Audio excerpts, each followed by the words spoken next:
Iko hata sasa maisha yako itakuwa imekuwa mabaya sana kuliko vile iko hali ya saizi. Mtoto akatulia tu akanyamaza, akaniwacha na akatoka akaenda. Kila kukicha jogoo anapowika huku jua likichomoza miale yake, Isaya anajitokeza katika makazi yao na kujipa tumaini kuwa ipo siku mbingu zitafunguka na Mwisani kujitokeza kumshika mkono ili angalau kumwezesha kujiunga na shule ya upili kuendeleza azma yake ya kuwa mhandisi maishani. Bonfas Barasa, TV47, kijiji cha Sabwani Gidea kwenye eneo bunge la Kwanza, kaunti ya Trans Nzoia.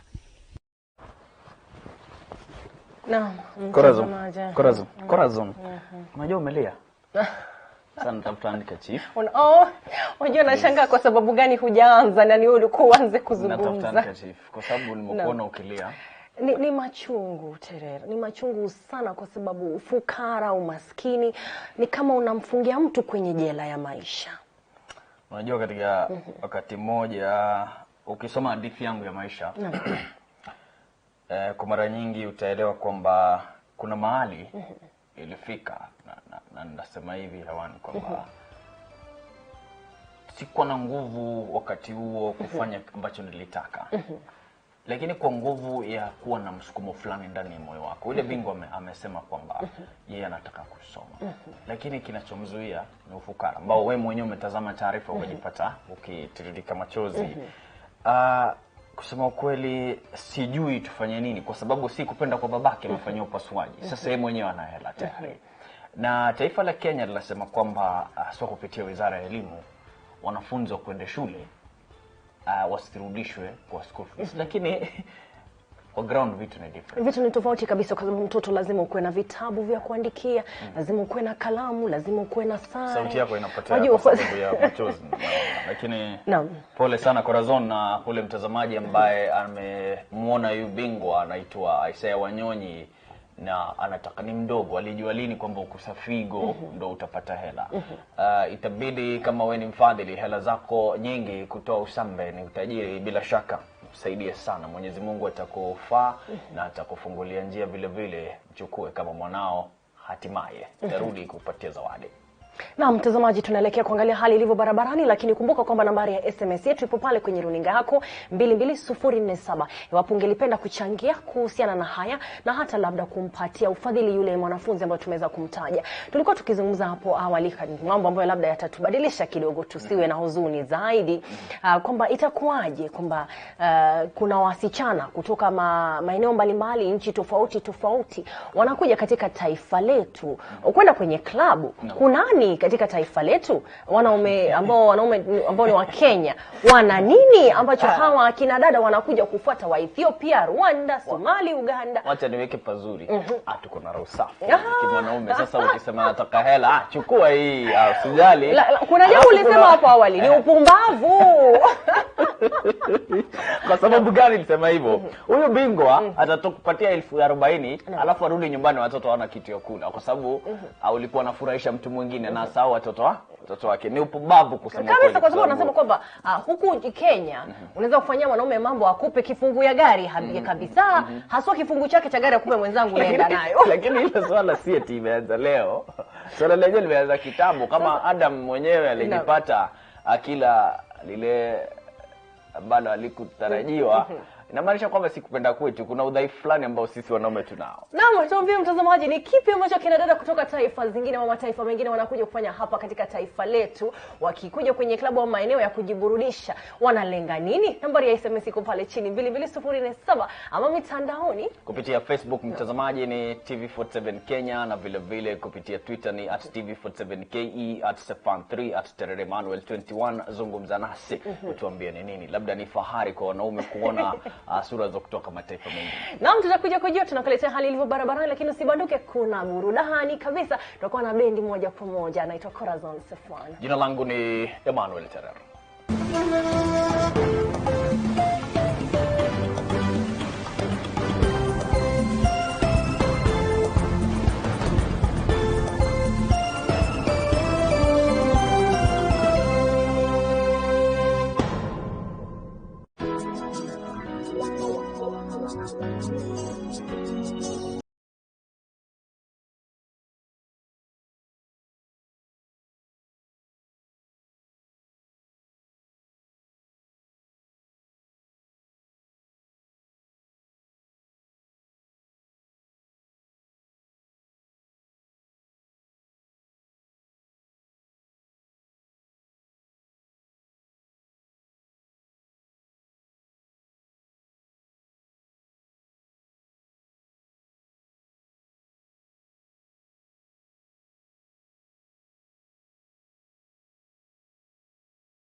Mombasa. Mpenzi mtazamaji, tuanze moja kwa moja kutoka maeneo yale na tuanzie katika barabara ya Nguruma Road, tuone kuna nini katika barabara hiyo kabla tuende katika barabara ya Moi Avenue. Hapa ni rasmi kwamba utasafiri salama, kwa sababu hapa unaona rangi yenyewe ni rangi ambayo inadhihirisha kwamba msongamano wa magari haupo katika barabara ya Nguruma. Na vile vile tukivuka moja kwa moja kuingia katika barabara ya Moi Avenue, utagundua kwamba safari ipo salama, nyofu bila shaka, ijapokuwa hapa karibu sana na pembe za ndovu kuna kushikana kidogo, ijapokuwa inasonga.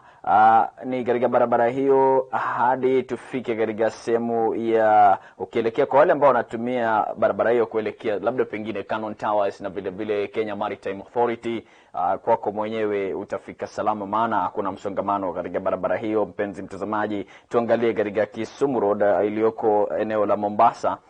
Utagundua kwamba katika barabara hii itakuwa ni vema kwako utafika salama cha kuwekea katikati ya kiwambo chako. Hapa hakuna msongamano ambao unaonekana, kila kitu kipo shwari moja kwa moja. Ukiunganisha na barabara ya Moi Avenue inakupatia nafasi ya kufika uendako salama usalmin.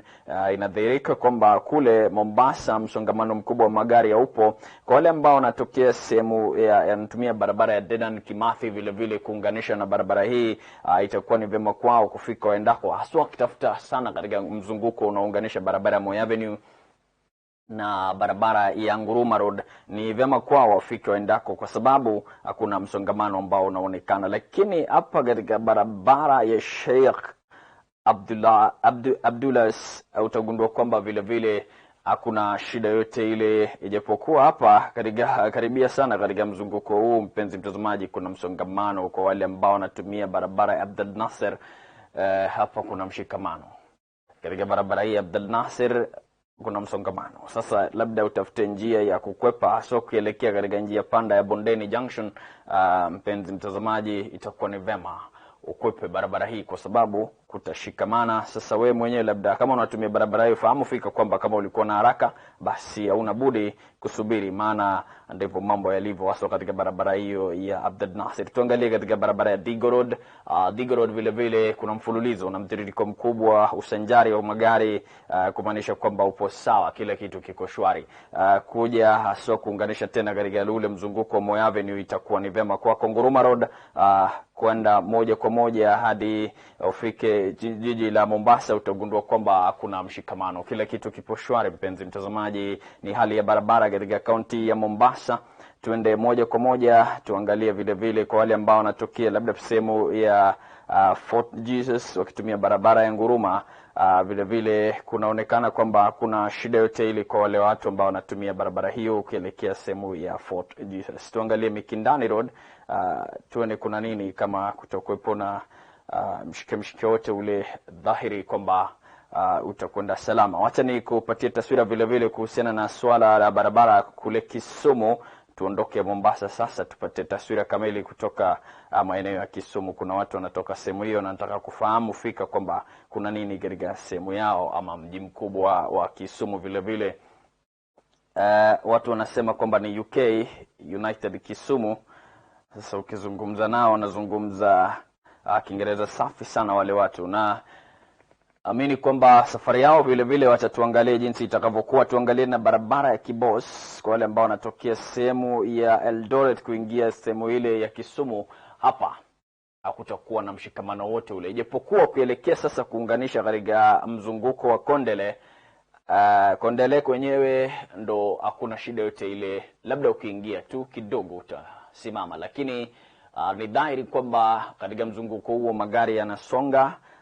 Hakuna shida yote ule, msongamano wa magari upo. Kwa wale ambao wanatumia barabara ya Kibuye, soko la Kibuye, bila shaka kabla ufike sokoni kule, kama unatokea sehemu ya Nyamasaria vile vile utapata kwamba kumeshikana kidogo, kisha unaunganisha na sehemu ya Kibuye unakwenda moja kwa moja hadi jijini Kisumu. Hakutakuwa na shida yote ile. Sasa kama unatafuta nafasi na upenyo kuingia jijini Kisumu, itakuwa ni vizuri kwako utumie barabara hiyo na kwenda salama. Kwa wale ambao wanatumia Kisumu Vihiga Road vile vile ni sawa kwenu, kwa sababu hakuna mshikamano ambao unaonekana hapa. kila kitu iko sawa, ijapokuwa kule mwisho kwa wale ambao wanaingia utagundua kwamba kuna mshikamano ambao unaonekana hapa. Sasa itakuwa ni vigumu labda pengine, lakini si sana, kwa sababu inaonekana ni dhahiri kwamba kila kitu kiko shwari sehemu hiyo kwa wale ambao wanaingia jijini Kisumu. Katika sehemu ya bypass vile vile naamini nitapata vizuri taswira hii, ni kufahamisha mpenzi mtazamaji kuhusiana na swala hili la barabara sehemu hii, tupate kufahamu kwamba katika barabara nyingi utaona kwamba ni dhahiri haswa Kisumu Busia Road vile vile, kama unatumia barabara hii itakuwa ni vyema kwako, kwa sababu hakutakuwa na mshikamano mkubwa wa magari, kudhihirisha dhahiri kwamba utafika jijini Kisumu bila shida yote ile. Tutoke Kisumu sasa tuje katika jiji kubwa mama ya masuala ya msongamano wa magari jijini Nairobi, tupate kufahamu haswa kuna nini hapa katika jiji letu kubwa la Nairobi. Kumbuka kwamba hadi kufikia sasa barabara ambayo watu walisubiri kwamba itakarabatiwa inaingia siku yake ya 3. Maandamano yanashuhudiwa katika maeneo ya Mwiki Kasarani, barabara mbaya mbovu zaidi. Watu wameandamana jana, mtu mmoja ameuawa, na kuna waelezwa kwamba vijana waliingia katika barabara kuandamana wakisema kwamba barabara yao ikarabatiwe. Lakini kuna nini haswa sehemu hiyo, mpenzi mtazamaji? Ni kwa sababu ya barabara mbovu ambayo inaendelea kushuhudiwa. Walipoeleza jana, wale ambao tulizungumza nao walisema kitu kimoja, kwamba gari linapita huku sehemu ya kwanza, sehemu ya pili vile vile gari lingine, wakati magari yenyewe yanapinda bila shaka yanaweza sababisha ajali mbaya, jambo ambalo linawashurutisha wao wenyewe wazungumzie swala hili. Lakini tuangalie barabara zilizoko kwingine, kama tuanze na Valley Road, aswa kuunganisha Kenyatta Avenue. Hapa utagundua kwamba katika barabara hiyo Valley Road kuna mshikamano, ijapokuwa ukishaunganisha na barabara ya Kenyatta Avenue utakumbana na shida kidogo, so ukielekea katika mzunguko ulioko karibu sana na Nyayo House hapa jijini Nairobi, utapata kwamba kutakuwepo na mshikamano, hasa kwa wale watu ambao wapo katika maeneo ya GPO. Hapa ndipo mambo yataonekana kumeshika zaidi. So wale ambao wanatumia barabara inayotoka karibu sana na chuo kikuu cha Nairobi, utagundua kwamba kuna mshikamano mkubwa ambao unaonekana hapa. Ni dhahiri, ni pakubwa, kuna msongamano ambao unashuhudiwa katika barabara ya Moi Avenue katikati jijini Nairobi. Leo ni nyoofu kweli kweli, kila kitu inakwenda sawa. Sasa wale ambao wanatokea sehemu ya Koja kuingia jijini Nairobi kutoka Thika Road vile vile, utagundua kwamba kutumia barabara ya Moi Avenue uko sawa, kwa sababu kuna unyoofu mwingi ambao unaonekana. Kenyatta Avenue ndio kumeshikana pakubwa, haswa kwa wale ambao wanatumia barabara hiyo. Ufahamu fika kwamba ijapokuwa si kote, kwa sababu katika barabara hiyo Kenyatta utagundua kwamba kila kitu iko shwari, ijapokuwa upande huu vile vile utagundua kwamba kuna mshikamano. So ukienda kuunganisha na Obera Street, hapa ndipo utagundua kwamba kuna mshikamano mkubwa wa magari. Papa hapa, kama wewe mwenyewe unatumia barabara hiyo, tuangalie katika barabara ya Kimathi, sehemu moja vile vile ipo na mshikamano na mwingine hauna mshikamano. Sasa kwa wale ambao wanaondoka ni afueni, lakini kwa wanaoingia jijini Nairobi kutumia barabara hiyo ya Kimathi bila shaka ndio itakupatia tashwishi pakubwa. Acha tuende kwingine sasa ili upate kufahamu zaidi kuna nini katika taifa hili la Kenya, haswa Nairobi, kuhusiana na swala hili la barabarani. Mpenzi mtazamaji, Moi Avenue iko sawa, ijapokuwa nimesema kwamba hapo utapata shida. Tuangalie katika State House Road, hapa vile vile kuko sawa kabisa, kuna shida yote ile, unakwenda sawa, unyofu mwingi ambao unaonekana. Natafuta barabara ya Thika sasa ili tupate kukamilisha masuala haya ya barabarani, haswa hapa jijini Nairobi. Kwa wale ambao wanatokea sehemu mbalimbali, kumbuka kwamba taifa la Kenya huwa tunasema mara nyingi sana kwamba ipo na shida, haswa lipo na shida kwa sababu ya msongamano wa magari hapa jijini Nairobi, na hilo huwa linasababisha uwepo wa kutofanya biashara vyema. Hapa ni Githurai, watu wanasema kwamba ni Gedho, cha kupatia taswira kamili katika sehemu hiyo. Hapa kwema, ijapokuwa kabla ufike Githurai utakuwa umekumbana na changamoto ya kuwepo msongamano wa magari. Nasema kila siku kwamba wale ambao wanatumia barabara hiyo, ukifika Garden City hapa lazima utatulia, tafuna chochote ulicho nacho bila shaka, na kama unatazama wanaopita tazama vizuri kwa sababu msongamano wa magari upo, hautakwenda haraka sana, lakini kutapata mfululizo hasa katika Muthaiga ukielekea hapa kutakuwepo na mshikamano mkubwa wa magari kwa wale ambao wanafika maeneo yale ya Muthaiga. Lakini ukishaondoka hapo kila kitu nyofu utafika jijini Nairobi. Hali ilivyo barabarani, mpenzi mtazamaji, siku ya leo asubuhi hii, na ni afueni kwa wale ambao wanatumia barabara tofauti hapa jijini Nairobi, vile vile katika maeneo mengine Kisumu, sawa, Mombasa ipo shwari. Kidogo tu jijini Nairobi tunafahamu fika kwamba ndo shida, lakini serikali kupitia kwa hisani runinga TV47 tunasema kwamba tafadhali zuru maeneo yale ya Mwiki, Kasarani. Watu wanateseka, wanapitia changamoto, badala ya kuwasukumiza wasiandamane, sikizeni, kwa sababu ndio wao wanachangia pakubwa katika kutoa ushuru wa taifa hili. Naondoka kwa sasa, lakini Corazon yupo ange kuchukua usukani punde tu tutakaporudi kutoka mapumzikoni.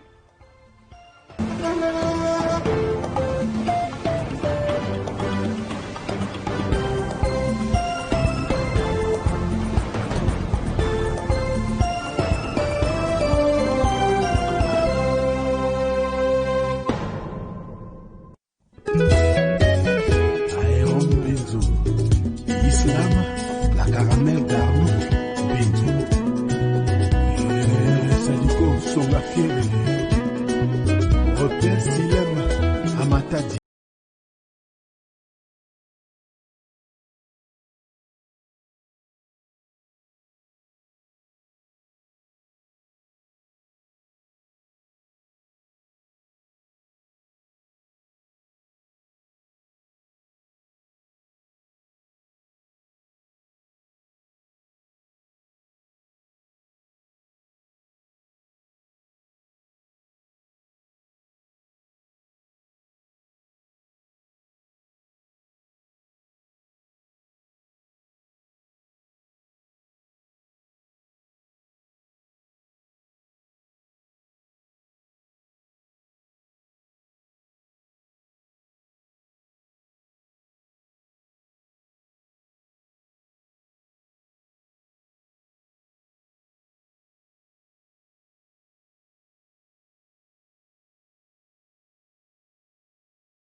using my father's bicycle. Ili mradi kukufahamisha wewe katika kipindi Mfahamu Kiongozi.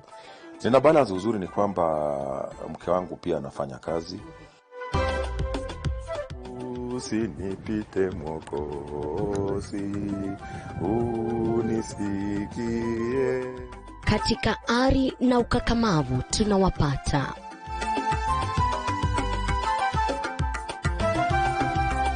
Tunaangazia viongozi waliokuwepo na waliopo kutoka kaunti zote 47 pasi kubagua wala kuchagua. Ungana nami Elizabeth Mutuko kila siku ya Jumatatu saa 2:30 jioni katika Mfahamu Kiongozi.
kabisa, kwa sababu tunafahamu kwamba wiki inaelekea kuyoyoma, na kwa sababu pia ni katikati ya mwezi, na mwezi wenyewe ni mwezi wa Januari, mwezi wa kwanza wa mwaka 2020, wanasema 2020. Basi tunafahamu kwamba mifuko huenda iko wazi na barabara pia huenda ni vigumu kidogo. Basi tunakuletea burudani. Emmanuel Inonda yuko pale standby, hatakuwa na kuchezea ngoma ambayo utaweza kuitisha. Nambari ya SMS ni 22047, iko pale kwenye runinga yako. Lakini moja kwa moja tusije tukasahau kwamba kuna nyanja katika taifa letu, na kuna taarifa kutoka nyanja mbalimbali na zinatuhusu sisi kama Wakenya. Hivyo basi ni muhimu tuweze kuangazia. Naitwa Corazon Stefan, mwenzangu Emmanuel Terer ameweza kuondoka kidogo, lakini tayari naungana na marafiki zetu ambao pia ni wachanganuzi katika studio yetu, watakuwa wanachanganua pamoja nami hizi taarifa kutoka nyanja mbalimbali. Advice Mundalo, karibu sana, ambaye ni mchanganuzi wa masuala ya kisiasa na kijamii, is a political scientist. Welcome Advice. And then we have Frederick Sasa, the waterman, water engineer, ambaye pia ni mchanganuzi wa masuala ya kisiasa, mzalendo, na pia mchanganuzi wa masuala ya kijamii. Welcome gentlemen. Na mtazamaji, katika ukurasa wa kwanza wa The Standard, basi wanasema kwamba outsider in government, wanaonyesha picha ya naibu wa rais Daktari William Ruto. Charles, njoo basi mtazamaji aweze kupata picha yake William Ruto, na kuonyesha, kwa sababu anaonekana kwamba hapa yuanywa maji, na inaonekana kwamba labda mwandishi alikuwa anataka kueleza kwa sababu amechemka sana, inabidi basi ajitulize na maji, na hiyo ndio picha iliyoko katika ukurasa wa kwanza wa The Standard. Katika ukurasa wa kwanza wa Daily Nation bado ni naibu wa rais Daktari William Ruto. Where was Ruto as Uhuru sacked the CSS? Bado picha yake naibu wa rais iko pale katika ukurasa wa kwanza, mwandishi akiuliza, je, alikuwa wapi wakati ambapo wale ambao wanahusishwa naye katika baraza la mawaziri walikuwa wakifutwa kazi? Aliyefutwa kazi ni CS Kiunjuri wa kilimo, aliyekuwa waziri wa kilimo. Kenyatta elbows Ruto takes over crucial ministries. Pia kuna picha hapa, picha ya Daktari Fred Matiang'i, picha ya Ukur Yatan wa Treasury, picha ya Peter Munya ambaye sasa ni CS wa kilimo, na James Macharia naye picha ya Rais Uhuru Kenyatta pale katika ukurasa wa kwanza. Ungana nami moja kwa moja kuchanganua masuala haya, na pia unaweza kupiga simu moja kwa moja, nambari ya simu iko pale chini kwenye runinga yako. Na karibu sana wenzangu. The first page of The Standard talks about job creation right there at the top. Can't find a job, state says it created 850,000 slots. Kwamba serikali inasema kwamba iliweza kubuni nafasi 800,000 na 50,000 za kazi. Tunajua kwamba agenda kuu za serikali ya Jubilee zilikuwa kuweza kuhifadhi uchumi ama kuweka uchumi katika hali ambayo inaweza kujiendeleza, sustainable development of the economy, but it has remained below 8% in terms of growth, and people have said that there are no job opportunities and all that. Is this accurate? Asante sana, lakini unajua mambo ya serikali ya Jubilee, from the beginning Jubilee has been a PR government. Yeah, they like figures and all those things. Kwa hivyo when they say kwamba wametengeneza kazi 850,000 job opportunities. 850,000 job opportunities. When those jobs are created, hizo kazi ni nyingi sana, to the extent hawahitaji kutuambia. Tutaona effect on the ground. Yeah? No. Hao wanasema wametengeneza kazi, lakini tukiangalia nchi inaendelea namna gani, tukiangalia tunaona watu wanapoteza kazi, tunaona the companies are closing down, tunaona people are being fired every other day. Kwa hivyo there is no way, I think that is just a public relations statement from the government. It has very little reality check in it, because honestly it has not been felt. We cannot be having 850,000 jobs created. Na uchumi bado ni ile. The problems are still the same, and the young people outside here, when you go outside here, you'll find the reality on the ground. People from the universities, they have no jobs. So Jubilee should stop telling us about 850,000 jobs. This is the same government that has chosen to work on teachers. Unaona sahi, instead of employing teachers, wanafanya kitu inaitwa teacher internship. Yeah? So that wanaandika walimu kama interns. Kulipa walimu 15,000 shillings kama interns. Honestly, where is this country headed?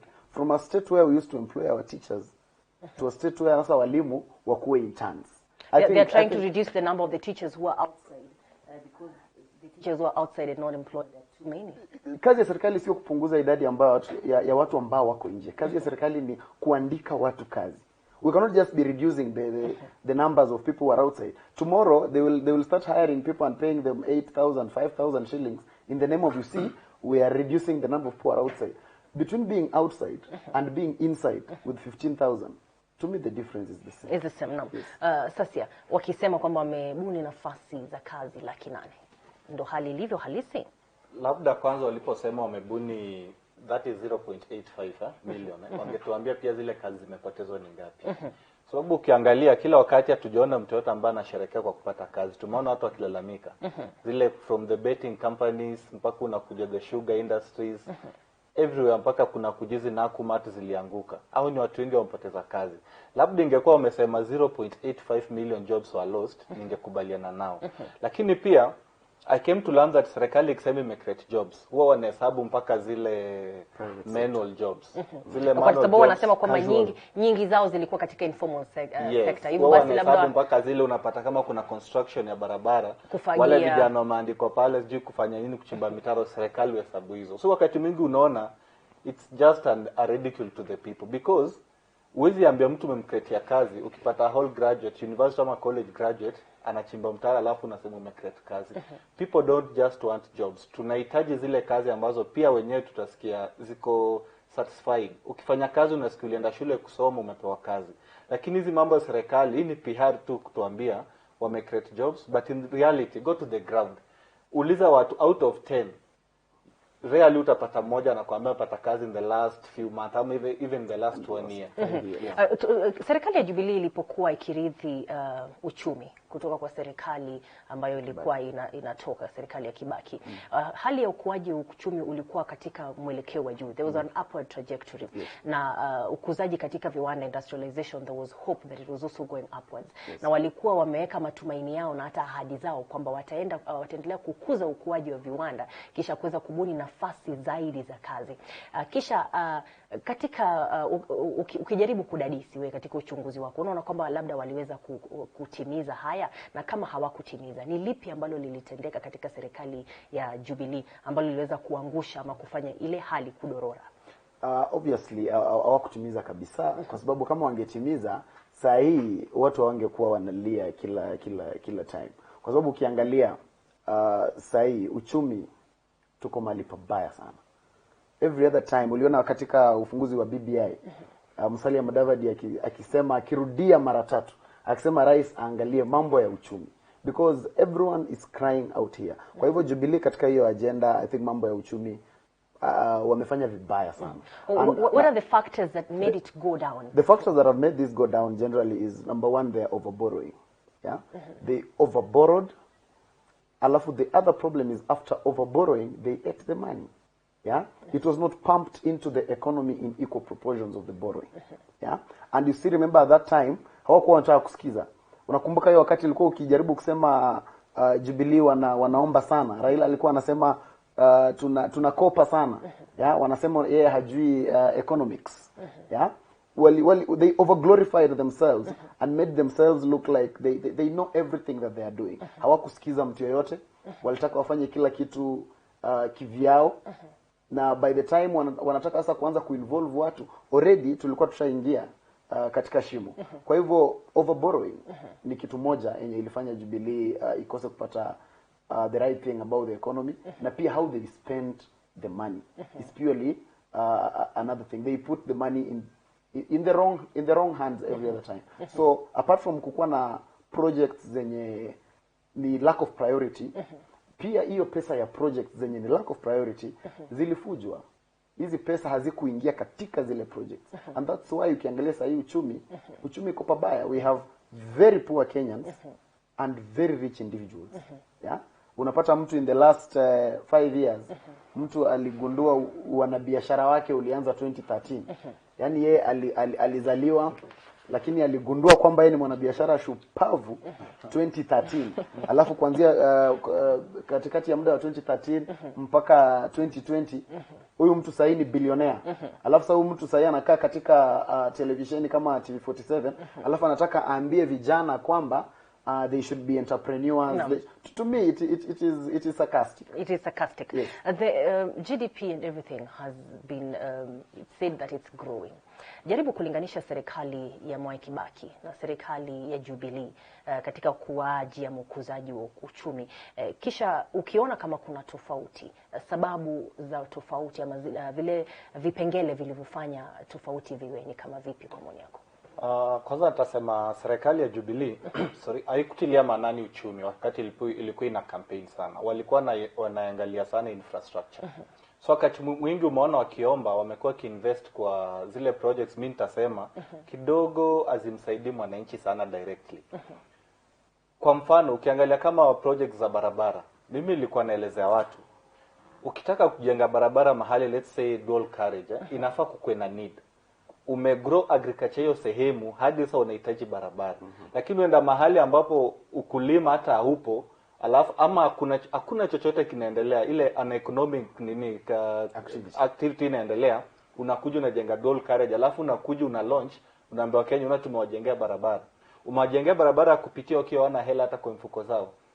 Kwa hivyo serikali ya Jubilee imeanguka kiuchumi kwa sababu kuu ya misplace pesa zao. Wanaleta pesa badala waangalie ni project ipi ambayo itajenga uchumi, au wanaweka tu mahali ili italeta PR, ili itaonekana serikali inafanya.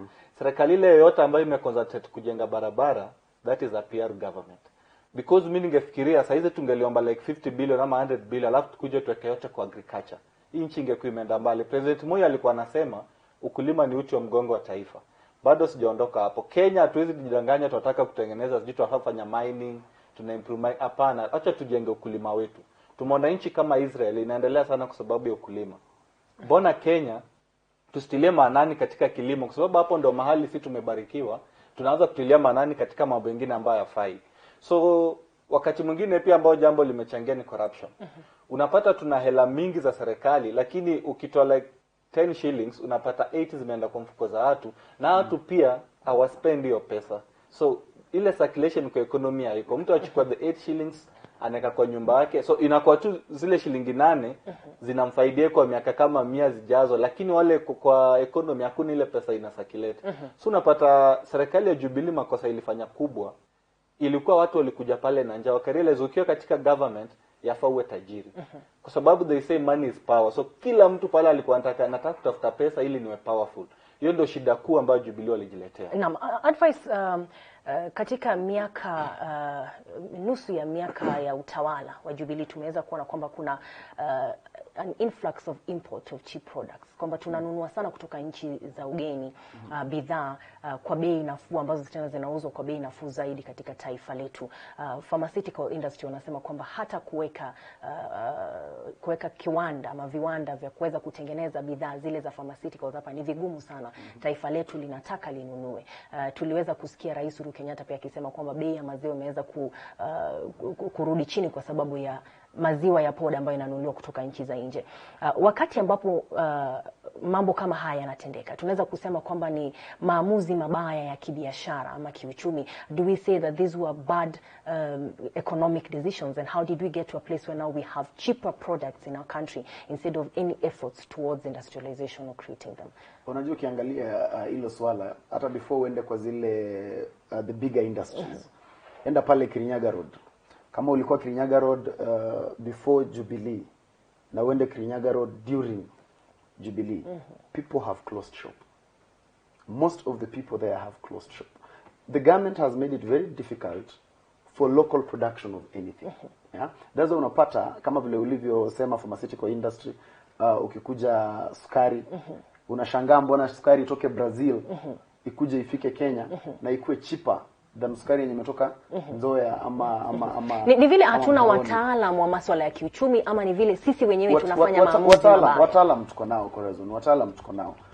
In fact Kenya mi usema we have some of the best educated, some of the best brains.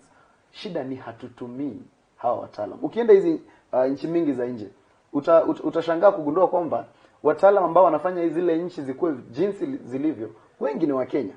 Kwa hivyo wataalamu tuko nao. Shida ni serikali imefanya environment ya mwanabiashara ikuwe ngumu for local production. Taxation imekuwa very high. So unapata by the time mkulima miwa yake itoke shambani ifike katika kiwanda, kuna middlemen hapa katikati wengi sana. So hii cost inaendelea kupanda tu. Itakuwaje kwamba serikali ambayo ilikuwa na nia ya kubuni nafasi za ajira iliweza kuacha mazingira kama haya yakawa kwa muda huu wote, kisha juzi tukasikia kwamba sasa kuna nafasi na kuna miradi ya kuweza sasa kuingiza pesa katika mifuko ya mkulima. How is it that they let it go on this long with the intention of creating job opportunities? What do you think really happened? It is because, Corazon, when you have a government where the higher percentage of government officials are doing business, it's already a compromise. Because these people have business interests. They want to import, they want to produce, so they will make things in the country, they will make the condition in the country unbearable to sustain their businesses. That is the unfortunate reality. So ukienda katika masuala ya sukari, word on the streets, watu wanajua nani who import sukari. Watu wanajua ni kina nani hawa wanaleta sukari Kenya. Na hawa watu ndio wanafanya production ya sukari nchini inakuwa ngumu. Ukienda Nzoia Sugar saa hii, kuna new managing director ambaye anajaribu sana kurevive the sugar mill, lakini anapigwa sana vita na locals, anapigwa vita sana na wale ambao Sonko huwaita cartels. Babu hawa watu hawataki hii kitu succeed. They don't want it to succeed so that their businesses can thrive. Juzi nilienda Mumias na nilikuwa nauliza, Mumias sugar company ilikuwa na vitu mingi sana. Ilikuwa na shule, ilikuwa na guest houses, ilikuwa na estate, swali yangu ikawa, kama kuna shida ya production ya kukua na sukari, mbona shule ilianguka? I don't see the relationship. Mbona guest house ianguke? Na guest house ndio hii hapa, it can still be rented out. Kwa hivyo unaona kwamba some of the problems that we have are purely man-made. Naam. Sasa Nitasema hivi, ukiangalia kwa hii nchi yetu kuna lot of cartels. Ukisikia mtu anasema cartels, si jambo la kufanyia mzaha. Ukienda kwa mfano sugar industry amesema, mimi Chemeli kuna yule new manager alikuja, akafanya kuna ile to nucleus, akalima hata akapanda. So what they doing, cartels wanangoja miwa ikikaribia harvest, wanaweka moto ndani. So zile miwa zote wapate ekari kama 50 zote zimeharibika. Kampuni imeenda hasara. So wale cartels wanataka uagizaji uendelee. Alafu ukienda sana mbona serikali ama mbona kama nchi tunaagiza sana kutoka nchi za kigeni, ni kwa sababu wale cartels wanajua ukiproduce internally hakuna pesa watatengeneza, na wakitengeneza itakuwa kidogo sana. Ukiagiza kutoka nje, hata wale wanahepesha hata tax, hawalipi tax. So zikija hapa nchini watatengeneza pesa nyingi. So wanajaribu kufrustrate, hakuna investment inafanyika hapa nchini. Wengi wao wameka viwanda kule nje. Kulikuwa Wardon Street, one of the politicians amenunua a milk company Denmark. So anatengeneza milk powder huko, alafu analeta Kenya. Akileta Kenya aleta ni kama ameimport, lakini ni yake tu. Kwa hivyo unapata hapa Kenya watu wamekuwa walafi sana. Unadhani basi matamshi ya rais katika hotuba yake juzi akijaribu kusema kwamba basi makateli watakabiliana na makateli, akisema kwamba wataunga mkono wale watu ambao wanafanya kilimo, wanahusishwa na kilimo na mambo kama yale, watajaribu kuondoa middlemen ama brokers ili mkulima aweze kuuza bidhaa zake moja kwa moja, haya yataweza kuwa na suluhu? Kama watafanya itakuwa na suluhu, lakini mimi swali langu kwa rais ni, kwa hizi miaka zote 7 amekuwa wapi? Sasa hizi ndio rais ameamka anafikiria kuna makatels. Amefikiria sasa kuna wakulima wanahitaji pesa. Tumeona watu wakiangaika katika ukulima. Rais jambo ambalo anafanya sasa hizi ni kwamba amekaa chini akarealize plunder the country for entire 7 years. So ameamka akiwa amechelewa.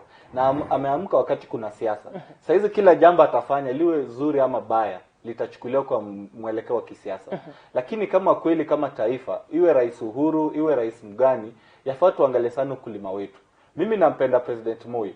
Moi alikuwa atilia manani sana ukulima.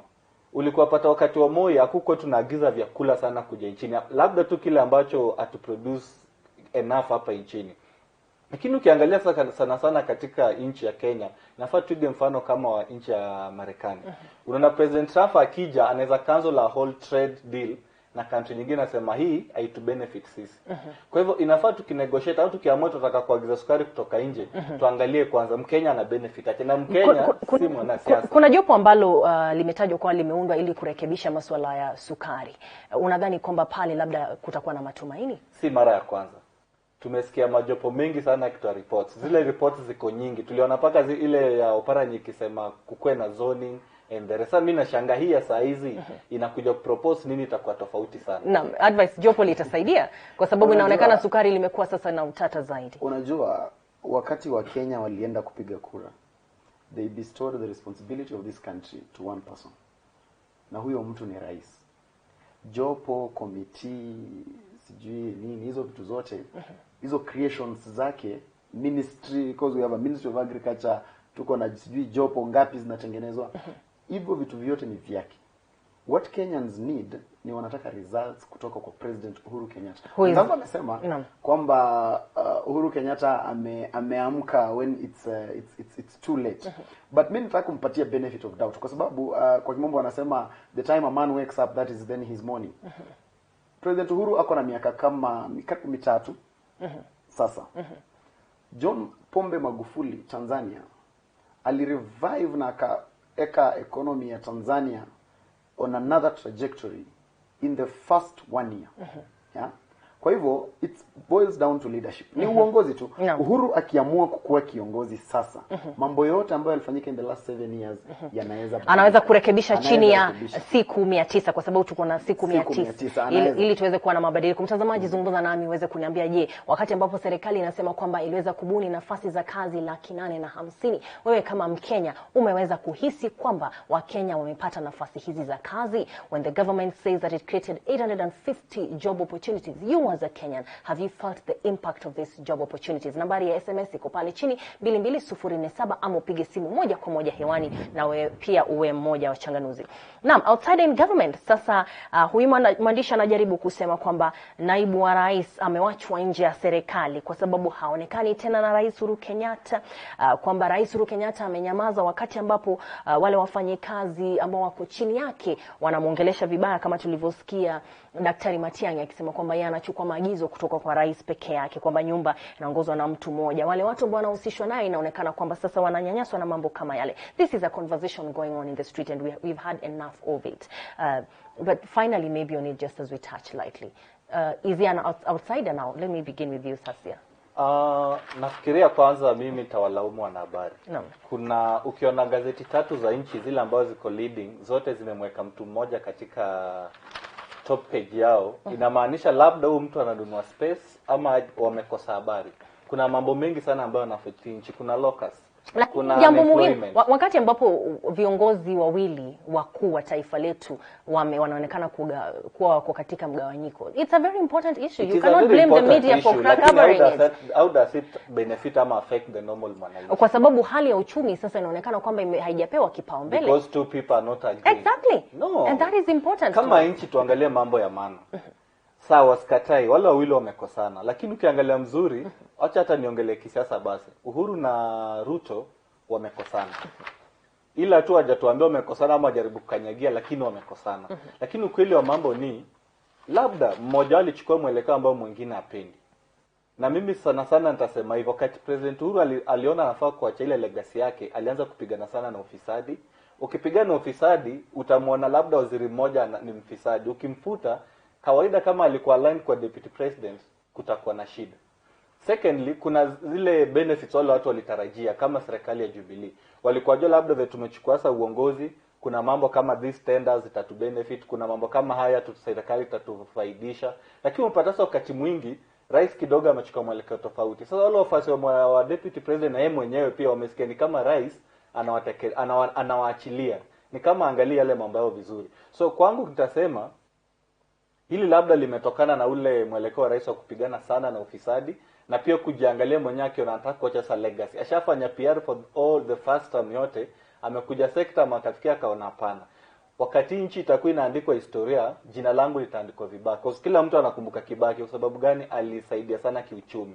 Yeye mwenyewe anafikia anaona nitakumbukwa kwa jambo lipi. So akianza kupigana na ufisadi, naibu wake na wale wafasi wake ambao wanaangalia pia kuwa rais ule wakati ujao lazima wasikie ni kidogo wanafinyiliwa. Na hilo ndio jambo sana sana unaleta hizo shida za kisiasa. Naam. Advice tumesikia jana viongozi kutoka maeneo ya magharibi, kuna mikutano miwili ambayo inafaa kufanyika, mkutano wa Mumias, mkutano wa Bukungu, na tumesikia Atwoli hadharani akisema kwamba hawataweza kufanya, they will not even be able to get out of their houses. Na tumesikia madai kwamba wale ambao wanahusishwa na naibu wa rais pia wananyanyaswa kwa njia moja ama ile. What is happening in your opinion? Can you put it into perspective? Unajua mwenzangu amesema amelaumu media. Kwa sababu unajua the media, nataka kukubaliana naye kidogo, the media shapes the narrative of the country.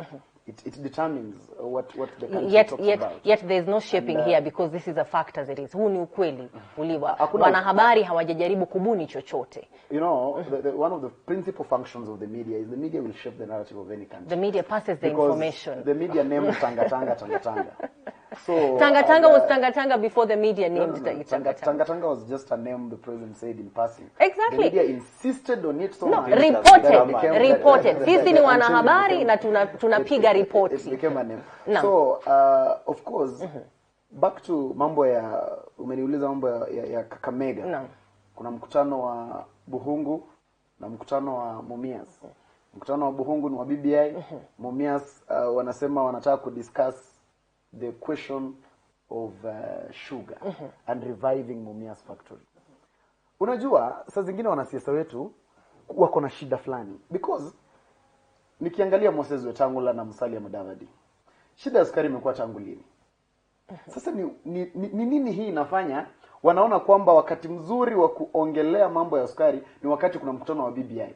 So is this really a development meeting or is it a political meeting? Na hata tukiwa na swala hilo basi wakati ambapo basi Francis Atwoli anajitokeza akisema wazi kwamba hautakuwepo. Yes. It's like he authoritatively is speaking that they will bar anyone who wants to be an opposition. No, Francis Atwoli hajaongea vibaya kwa sababu in the first place the government banned that meeting ya Mumias jana. Na walitoa notice wakasema huo mkutano hautakikani kukua. Kwa hivyo si maneno ya Atwoli, ni maneno ya serikali. But looking into leave alone even the Atwoli issues, the reality of it, yeah? Mudavadi and Wetangula, are they honest? They are not honest. Kwa sababu hii shida imekuwa tangu kitambo. Hamwezi chagua wakati kuna mkutano wa BBI, that is the right time for you to discuss about sugar. No. Moses Wetangula, where he comes from in Bungoma County, workers katika kampuni ya Nzoia Sugar Company hawajalipwa for the last 13 months. Yeah? Hajaongelea hilo. MD wa Nzoia Sugar Company endelea kupigana vita kila saa as it tries to revive the company. Wetangula hajaongelea hilo. Alafu sasa ametoka Bungoma, ameenda Kakamega kwenda kurevive Mumias. It really doesn't make sense. Shikilia hapo, naona kwamba una kauli lakini pia unaona kwamba huu ndio mtazamo wanavyosema wa Kenya kwamba ni mtazamo wa kuweza kufinyilia upande ambao ni kama upinzani na kisha kusukuma mbele upande ambao unaonekana kwamba ni upande wa serikali. Corazon, kuna sheria za polisi. Saizi hivyo ukisema na mkutano Uhuru Park, hakuna yote ambaye atakubali kundi lingine lichukue mkutano wa kisiasa liweke Central Park. Kwa sababu definitely kutakuwa ni ule mkutano wa supporters. Sasa polisi hujaribu kuzuia zile shida ambazo zitaletwa na wale supporters kupigana. Walipata vipi permit because they have permit? Hawajapata permit, walikuwa nasema wako na mkutano. Unajua ukiapply mkutano, polisi watakubali application yako, lakini polisi wenyewe wakasema huu mkutano utaendelea kwa sababu kuna mkutano mwingine. Lakini katika vyombo vya habari jana walisema kwamba walikuwa wameshapata kibali ila sasa walikuwa kizuiliwa baada ya kupata kibali. Sijui kama walionyesha kibali chao, lakini naogopa sana nikifikia polisi haizi akapeana vibali viwili vya mkutano wa kisiasa katika sehemu moja. Kando na hilo tuende katika siasa. Wetangula na Mudavadi wanataka kuwa na mkutano tofauti na ule wa BBI. Lakini angalia kwa ground. All the western governors wanaenda Bukungu. Almost 3/4 of the MPs wanaenda Bukungu. Elders, wale tu local elders, wale watu wana usemi wanaenda Bukungu. Mbona isikuwe ni huru kwamba yule ambaye anataka kwenda Bukungu aende Bukungu, yule ambaye anataka kwenda Mumias aende Mumias? Swali langu sana naleta mtazamo wa kisiasa. Sasa wakituambia wana ile sehemu ya magharibi ambao wanataka kwenda Mumias ambaye kubaliani na mkutano mwingine. Swali langu najiuliza ni sehemu ipi? Naibu wa rais saizi akienda Rift Valley amewashika governor kama wote 100%. MPs ameshika almost 99%. Lakini hawa jamaa wanatembea wao wawili ambapo hata hao wenyewe si chama. Kila mtu ana chama chake kidogo. So wanataka kukusanya. Unajua I think kitu ambayo Koreans wanataka zaidi ni kwamba kuna tofauti kati ya deputy president. La hasha, sio jambo ambalo nataka. Najaribu kutafuta mtazamo wa halisi kwa sababu Wakenya sasa wanajiuliza kama ni kila mtu ana uhuru wa kujikusanya, mbona kila mtu asije akapewa uhuru? Na jambo ambalo lilitatiza Wakenya zaidi ni matamshi ya Atwoli akisema kwamba wale ambao wanataka kwenda Mumias tunawajua kwa majina na hawatakubaliwa kutoka kwa nyumba zao. Pale ni haki. Mimi najaribu kuzungumza kuhusu haki. Unajua Koreans Francis Atwoli, first of all, Francis Atwoli is not a government official. He's not a government, so he doesn't speak for the government. Hiyo ni kauli ya Francis Atwoli. Unajua sometimes we overemphasize Francis Atwoli in this country. Hiyo ni kauli ya Francis Atwoli na inafaa ichukuliwe vivyo. Na mimi nakubaliana nawe kwa kitu moja kwamba wangeacha mkutano mwingine ufanyike. Kwa sababu unajua impact yake bado haingekuwa as big. Wangewaacha wafanye huo mkutano. Lakini kuna ile kauli ambayo uliuliza kwamba wanasema the deputy president is now an outsider in government and everybody who is being associated with him ni kama anaumia. Mimi sioni kama hiyo ni ukweli. Kwa sababu what makes people think this way is because the president was very lenient in the first term. Hatuwezi kuwa na cabinet secretaries, ati cabinet secretaries wako huyu ako aligned to the deputy president. Cabinet secretaries are appointed by the president. Kwa hivyo hakuwezi kuwa na mtu cabinet secretary ambaye wewe uko aligned to the deputy president. Hakuna kitu kama hicho. But just because in the first term the president was a good man or maybe so walifanya vitu vingi kwa pamoja, walifanya watu wakafeel entitled. President mwenyewe pia alikosea. Alifanya deputy president akafeel very entitled na watu fulani wakaanza kufeel kwamba this is not a coalition government. It's not a coalition government. Serikali ni ya Uhuru Kenyatta. Lakini wana behave ni kama they have an entitlement of some sort. Kwamba kuna watu ambao ni wa deputy president and ni cabinet secretaries, kuna CEOs na directors wa deputy president, kuna members of parliament wa deputy president. I think it doesn't work like that. Doesn't work. Naam. Yeah. Tushikilie hapa ndipo basi tukiwa na nafasi nzuri ya kuweza kupitia taarifa zingine. Ukurasa 8 ni kwamba sasa wakulima wa maziwa huenda wakapata nafuu kwa sababu sasa maziwa yatanunuliwa kwa bei ya juu. Watanunua kwa shilingi 35. That is 6 shillings on top of the previous price. Is it going to make an impact, Sasia, briefly? Before I talk of that, naweza fikiria nikiuliza kwamba ni aje tuna maziwa mengi hapa nchini hadi tunayamwaga, lakini unapata lato milk kutoka Tanzania na uzika hapa Kenya. Hiyo kwanza ndio irony kubwa sana. Inamaanisha tuna maziwa enough lakini bado tunaagiza maziwa mengine. Hilo ndio jambo leta shida. Tuweke ile bidhaa zinatoka nje a higher tax ndio zile za nchini zinawiri. Naam. Katika ukurasa wa pili wa The Star, Kuppet wants non-local teachers in North armed. Wanasema kwamba polisi wapewe bunduki na pia walimu wapewe bunduki kwa sababu wale ambao wanakuja kukabiliana nao wako na bunduki. Advice, would this make a difference? I don't agree with that. Because that will be plunging the country into almost a state of suluhu. Basi itakuwa vipi? Kwa sababu lazima elimu iendelee maeneo yale. Na walimu hawawezi kukaa pale kwa sababu hamna usalama. Suluhu kwa maoni yako ingekuwa vipi? Kwa maoni yangu kitu ya kwanza, serikali inafaa kuenhance security. It's the responsibility of the government to ensure every part of this country is secure. Kwa hivyo that is first of all. Enhancing security would mean what? Kupeleka wanajeshi, kupeleka I'm not a security expert.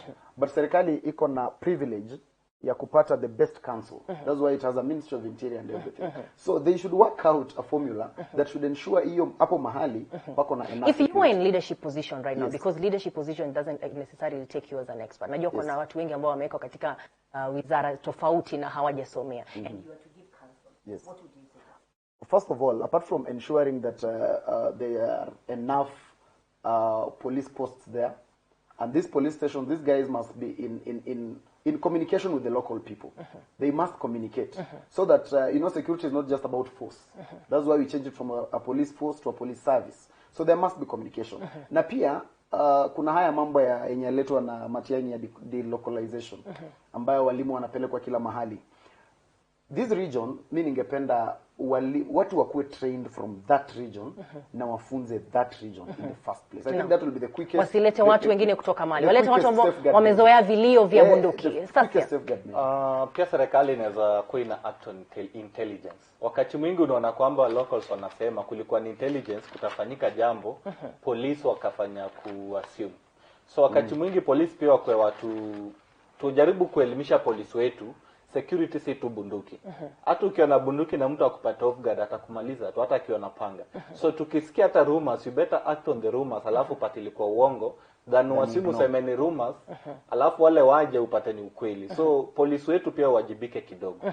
Naam. Katika ukurasa wa 6, IDs passport to be issued in a day, says CS Matiang'i, kwamba sasa kuna mabadiliko katika wizara ya masuala that is the Ministry of Interior and Coordination of National Government, countering terrorism. Wanasema kwamba sasa wenyeji ni wakazi ambao wataungana na wale ambao tunaita wale ambao watakabiliana na usalama, basi hata nao wataingizwa ndani, they'll be held accountable.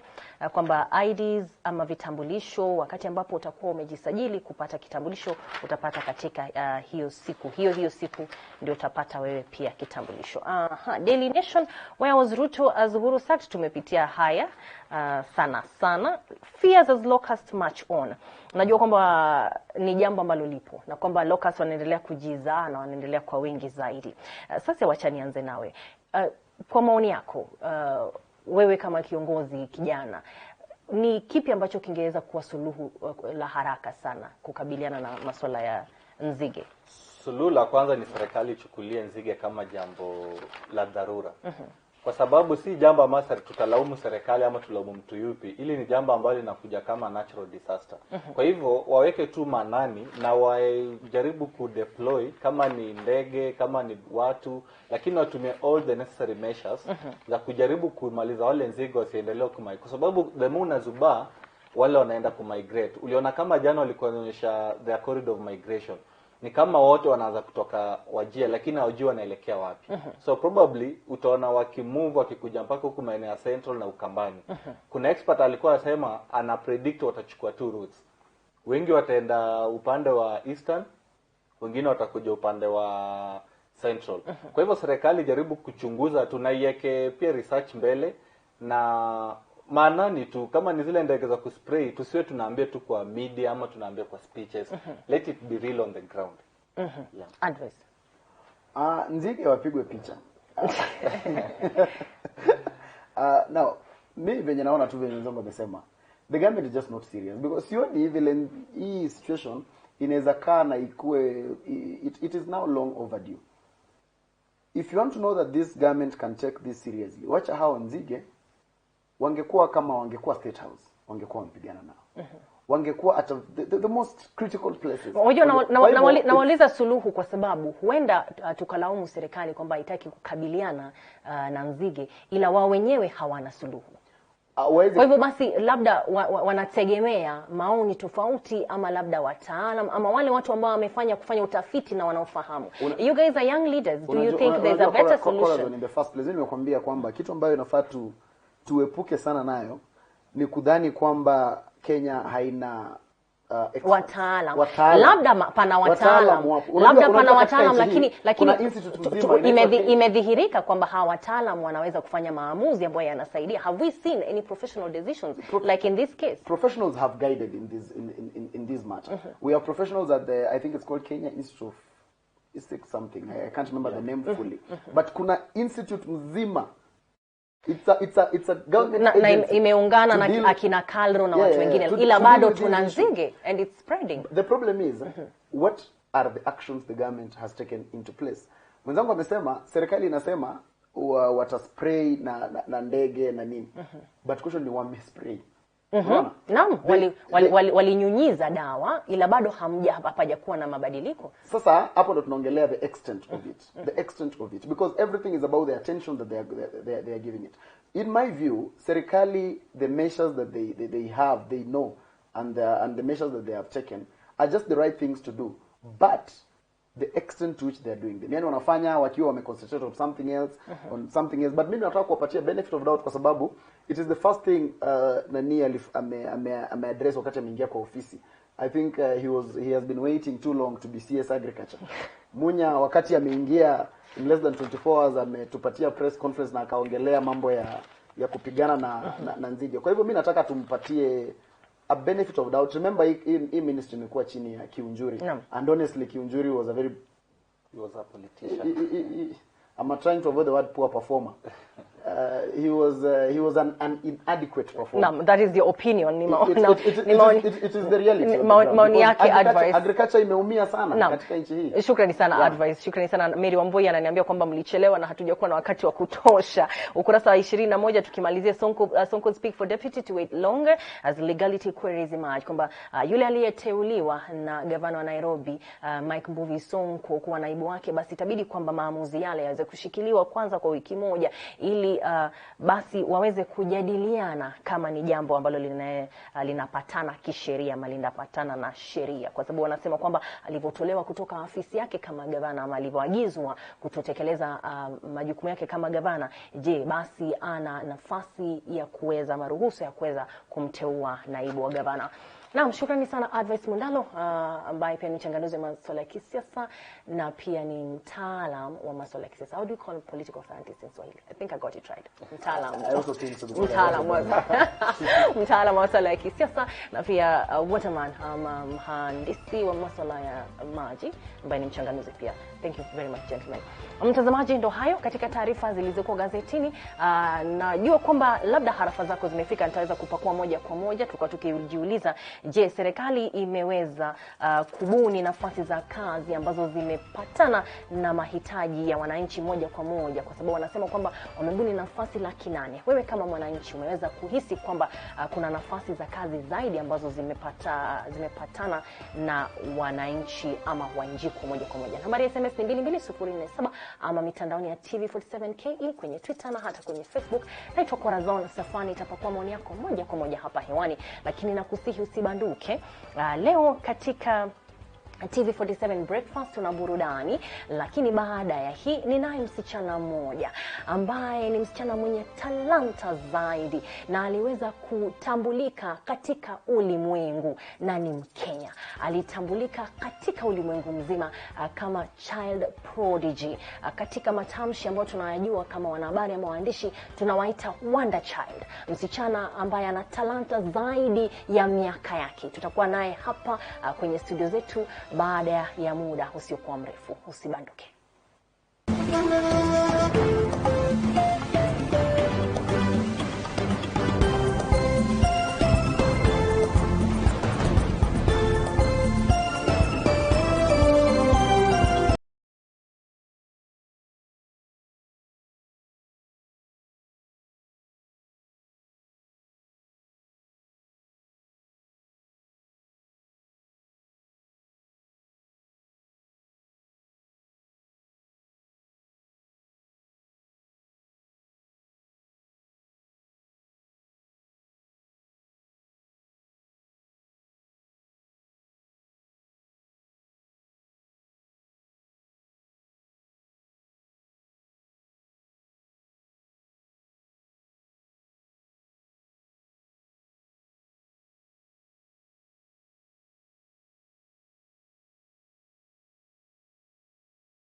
Corazon Sifan mwenzangu Emmanuel Terera atakuwa anaungana nasi baada ya muda usiokuwa mrefu, lakini nilivyokuahidi kwamba nina wonder child ambao tunawaita prodigy, child prodigy. Child prodigy ni mtoto ambaye ana uwezo zaidi ya umri wake ama talanta zaidi ya umri wake. Wanasayansi husema kwamba wana uwezo wa kufanya mambo kama watu wakubwa ama watu wenye umri uliozidi. Kwa mfano, kuna yule mtoto ambaye labda ana umri wa miaka 5 lakini anaweza kuzungumza na kuleta suluhu za hesabu kama yule mtu ambaye ana umri wa miaka 30. Wonder child. Mtazamaji, what were you doing at the age of 10? Ukiwa na umri 10 ulikuwa unafanya nini? Katika studio zetu leo nina wonder child moja ambaye ni Mkenya ambaye sasa ameweza kutajika na kutambulika katika ulimwengu mzima. Anaitwa Miss Sheila Sheldon Charles. Na hapa Martin, kama utanipa basi kwa ukaribu, ni cheti chake cha kuweza kutambulika na ulimwengu mzima, katika ulimwengu mzima kama wonder child katika kitengo cha arts ama usanii. Na Sheila Sheldon ananiambia kwamba ana uwezo wa kuchora ama painting, ana uwezo wa kubuni designing, na tunavyozungumza sasa hivi analipiwa karo yake na Rais Uhuru Kenyatta. I am amazed, and you have a trophy here. Welcome, Sheila Sheldon. Thank you so First of all, much. you look amazing. What are you wearing and who is your designer? I am my own designer. So wait, this is a Sheila Sheldon design. Yes. Since I'm a model, I have to look good. Yes, you have to. And this is your own work. Yeah. I don't know if you have a camera that can get you to stand a bit. Martin, can we get her to stand so we can see a Sheila Sheldon design? So officially, could you just make a round stand, because there's a bow right at the back. Oh yes, amazing. And the color combination is also amazing. Have a seat, my dear. Welcome. Thank you. Happy New Year. Happy New Year. So, first of all, what am I looking at? What material did Sheila Sheldon use? What inspired the color combination? Since I love different kinds of color, and I love color. Yeah. And so this is I designed this so that I can be able to. This design was for me to go to India and receive this wonderful award. Oh yes, so you Yeah. designed this on your own. Yeah. So what inspired it? I can see decorations right at the bottom, and I can see the shoulder out of it. How did you put this out? What inspired this creation? I wanted to stand out from the rest, and I did. So what do we call this? A ballroom dress? Or yes, a dinner dress. Amazing. So who is Sheila Sheldon? How old are you? Which school are you? And what is so amazing about you? My name is Sheila Sheldon, and I am 10 years old. I am an artist, designer, a model, and I can also sing. Most people don't know that I sing. And I go to Light International. I'm in year 6, going to year 7 on September. I do British curriculum, which the president of Kenya is paying for. And how did you get a whole president to pay your school fee? I mean, officially, I'm in love with the president right now, because this is an amazing thing he is doing. How did you get him to pay your fee? Give me the secret. So I painted him, and then I posted it in social media. And so the president saw, since my fans were like, there's this girl called Sheila Sheldon, and she's done something very good. Where were you learning then? I was learning in a Coast Academy, and so I went to the president, to the State House, and when the president saw me, he loved my dressing, and he asked me, where do you design? Just the way you asked me. And so then I told him that I was the one who designed it, and so he loved the design, and he decided to pay for me school fees. And when I designed for him the cloth, yeah. Wait, because Sheila cannot speak Swahili, today my audience have to let me and give me give me the permission to actually do this a bit in English. I will translate if you need me to translate. So eventually, when you got to the president with a painting of his, then you were in Coast Academy. It. How old were you then when you were at Coast Academy? I was 9. 9 years old. And he loved... No, I was 8. 8 years old. Yes. 8 years old. Do you know what I was doing at 8 years old? I'm not going to say on air. But wait, he loved the painting, and then you got yourself to do him a shirt. Yes. And so when he saw my design, he loved it, and so he tailored it for him, the dressing. Now, so then somebody tailored it for me, Yes. and it was amazing. And then he Yeah. said, from today onwards, Sheila, I'm going to take you to an awesome school and pay Yes. you school fee. Yeah. And that was it. Child Prodigy Awards 2020. And your certificate says, Certificate of Achievement. This is to Miss Sheila Sheldon Charles, category Arts, has been appreciated with the Global Child Prodigy Awards 2020 for outstanding contribution and achievement in the field of art. We confer Global Child Prodigy Awards 2020 for being one among the top 100 child prodigies of the world. First of all, did they explain to you who a child prodigy is? They did. My mom got an email. Yes. And so it was 3 years. For them to discover there were 100 kids, it took 3 years. And so we received the email when I was in South Africa, when I was inspiring kids, girls like me. And so when she got the email, she was very happy. She found out that I was among the 100 kids, and that's when we came back to Kenya and we traveled to India to get the award. Before this, you were not competing for any global child prodigy. No. You were just doing your thing. Yes, I was doing my thing. So what is this your thing, and where do you practice your thing? Do you paint? What is the thing you do? The thing that I do is my talent. I do designing, as I said earlier, and modeling and art, and I also sing. Yes. So they saw the wonderful work I do on your website. Yes, on my website, Yes. and they were so amazed, and that's why they chose me to be. So you mentioned you were in South Africa. So besides Yes. just going to school and painting and designing, you also inspire other children? Yes. How does this happen? How do you get to find yourself in places where other children are to inspire them? It's very easy because most people know me of inspiring other kids like me, because I say that if you have a talent or something that you can share with others, why can't you not share? Yes. Yeah. So you say this online? Yes. And people call you up? Yes. Like those, I was in US on last year, and I was going to community schools teaching children how to paint and draw. Were you invited to the US, or you went Yes, visiting? I was Who invited. invited you? By the Tissy Foundation. Wow. They just called mom? Yes. And after seeing your things online? Yeah. So how was the experience? Do the children appreciate? Are they talented like you? Not all of them are talented, because they're not. I am good at what I am. I'm good at. Maybe there's something different with you. Might be good at something else. Because not everybody is an artist. Very true. Yeah, you can be have, a singer. Yes. Or just a clapper. Yes. And some are dancers. Yeah. When did you realize you had a talent? How old are you? How did you even realize it? I realized that I had a talent when I was 5. When my teacher told my mom about my talent. At the time, no, I was still a kid. I used to draw cartoons and stuff like that. And so the teacher was my best friend. And sometimes when the children were going to play, I'll sit in class and draw and sketch. And the teacher she noticed that.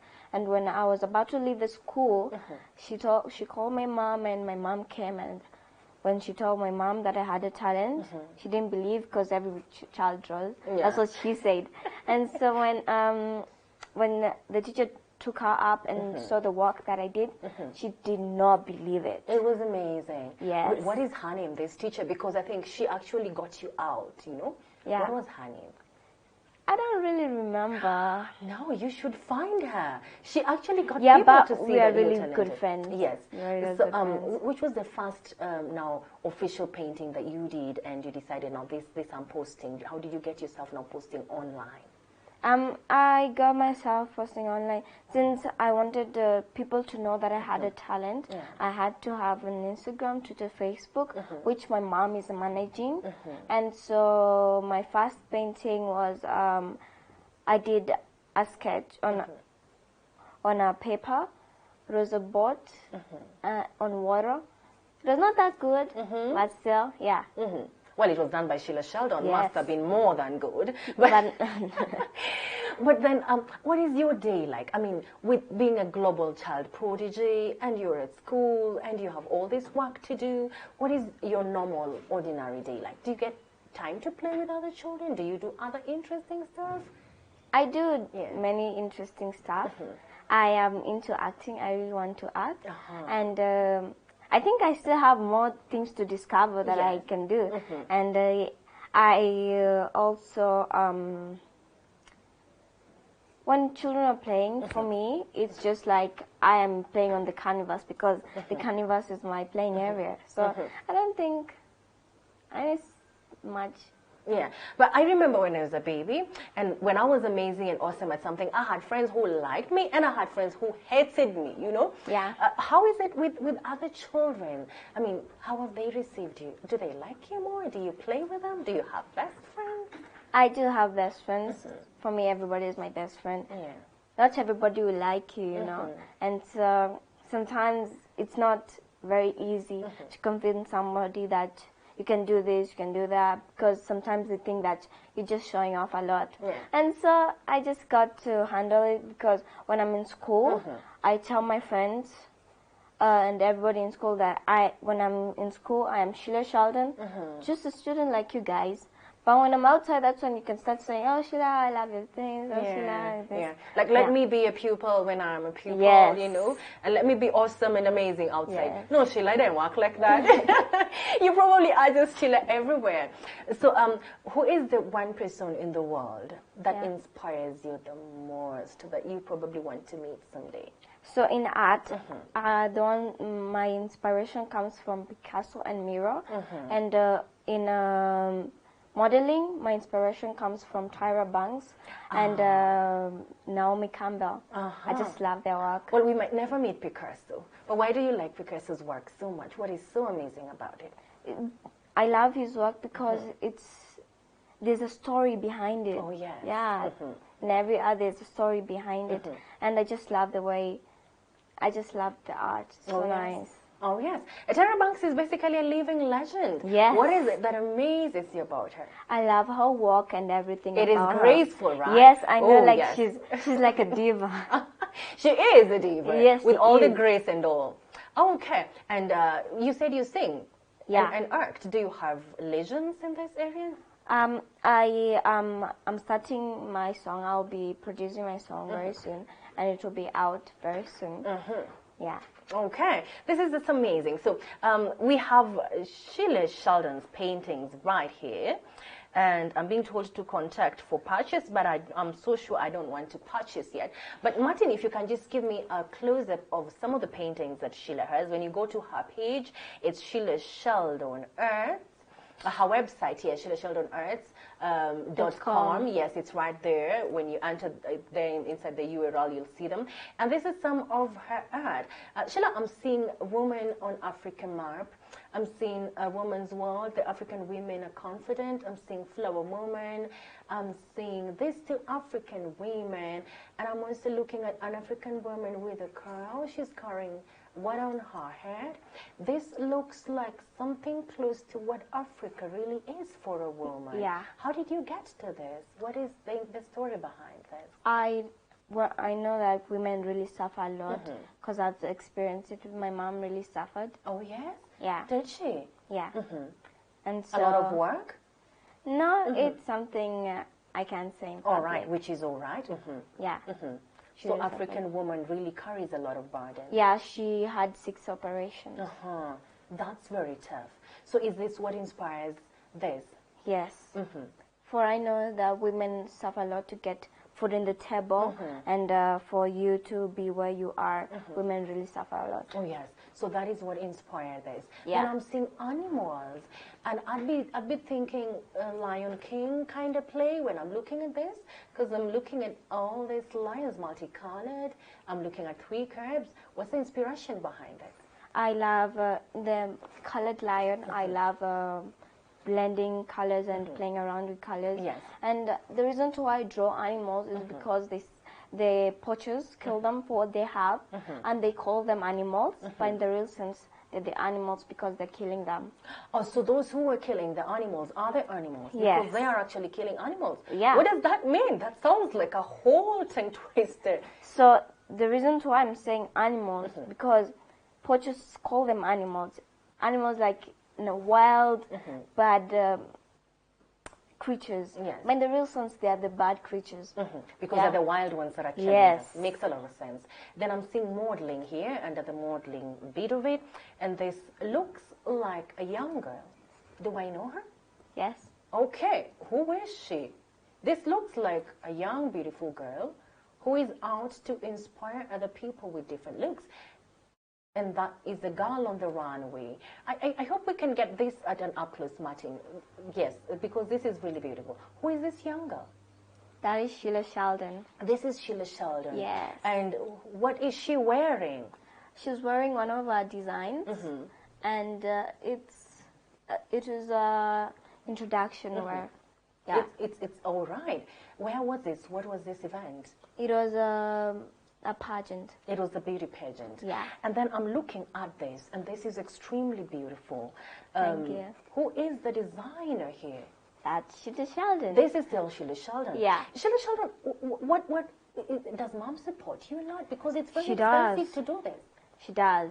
For you to see that many designs that I have, she really supports me. She gives me everything that I need to do all of this.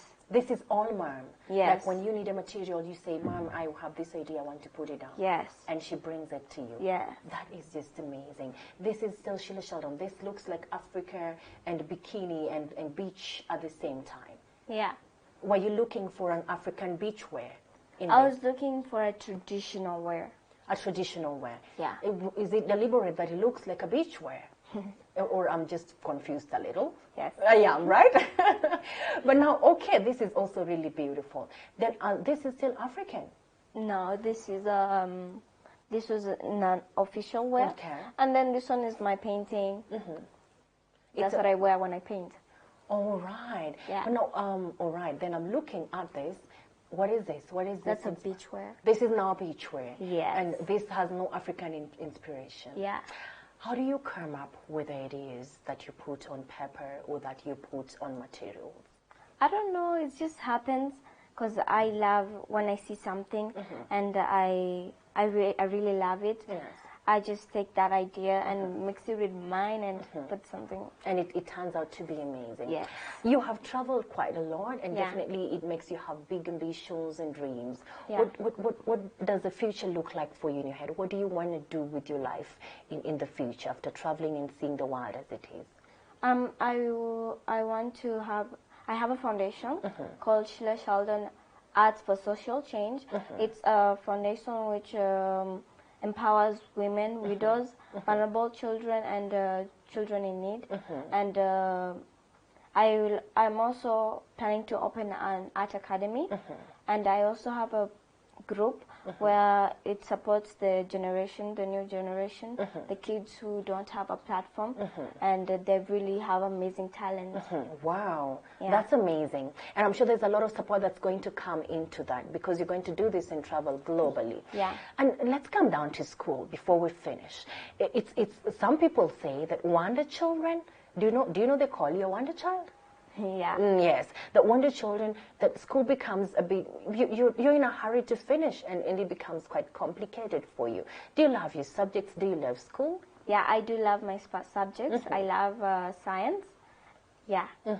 I love my school. I love everything about school. Sometimes when, let's say, I'm from traveling and so it's late, but then I still want to go to school. No, I want to like have the last point of view what the kids learned.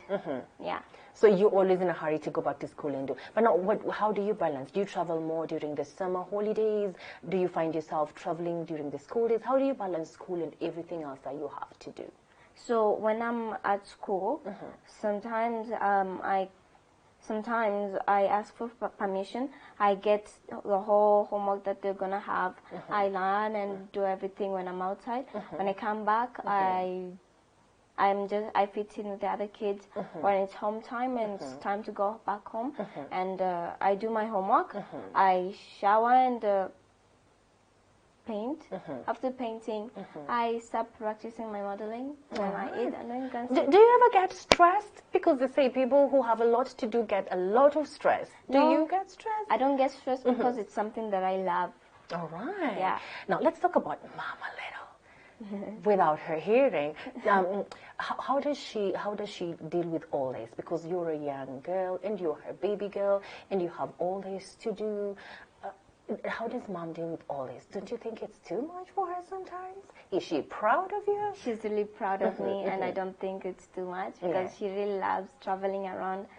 Sometimes she says, "Oh, Sheila, I didn't know that I could reach these places and stuff like that." So she's really proud of me and she really supports me. Oh, yes? Yeah. Oh, yeah, I want to be her someday. I definitely want to be her. And this trophy is really beautiful. This one you got from India. Yes. When you're being awarded, that was on 3rd January this year. How was the event for you? What was it like? Were there lights? Were there people from the whole world? What was it like? It was a very good experience.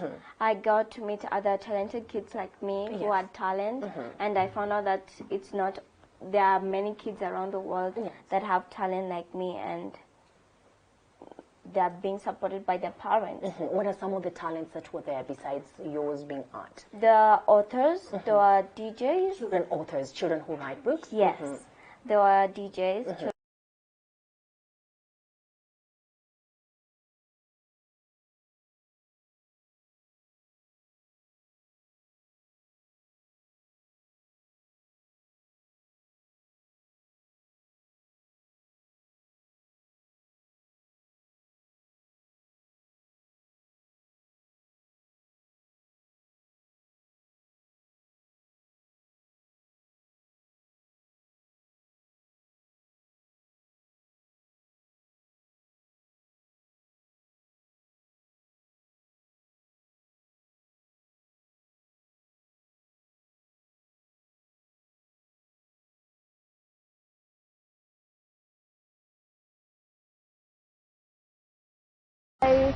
Ni uongo kwa sababu Kibera ile mimi najua kuna amani, watu wanapendana, watu wanasaidiana na pia ni wenye bidii.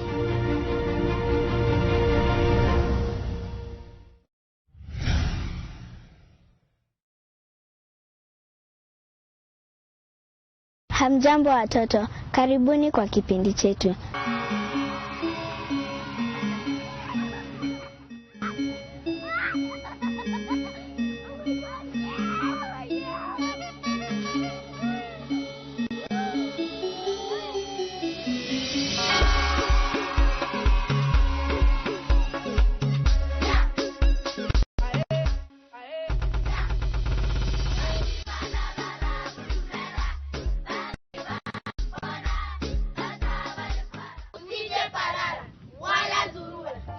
Oscar words and all that, and they have these amazing things to say, and they want to cry, you know, and they say, oh my God, I didn't expect this, the journey. So I want this to be an award that's officially. So this award officially goes to Sheila Shoulder. Thank you so much. Oh yes.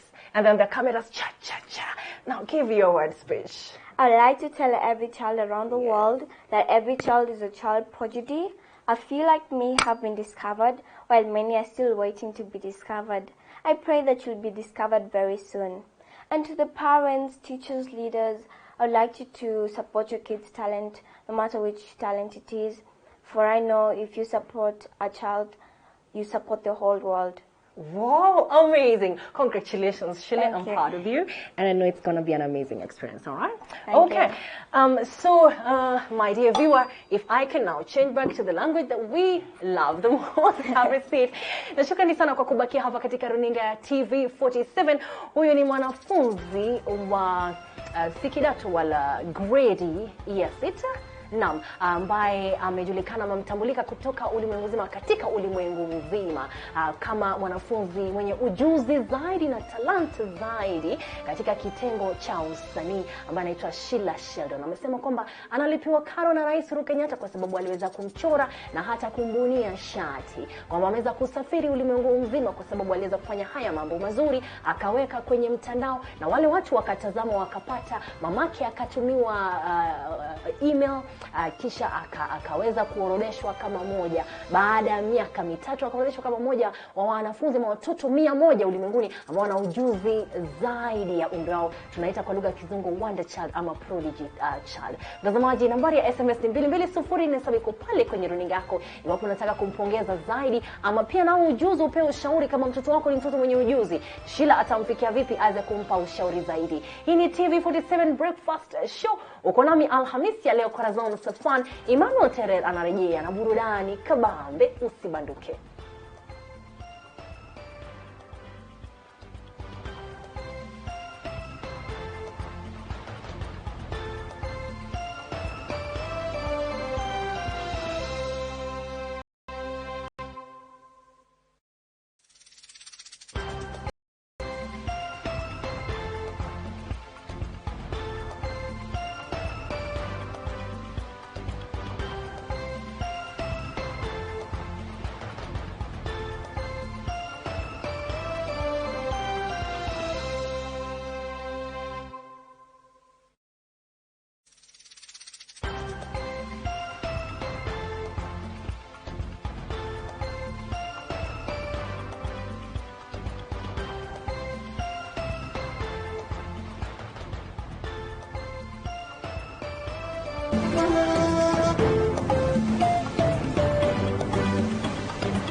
Kubwa mpenzi mtazamaji ni wewe kuburudika, ikiwa ni Alhamis. Kumbuka kwamba bendi yenyewe inaingia sasa hivi.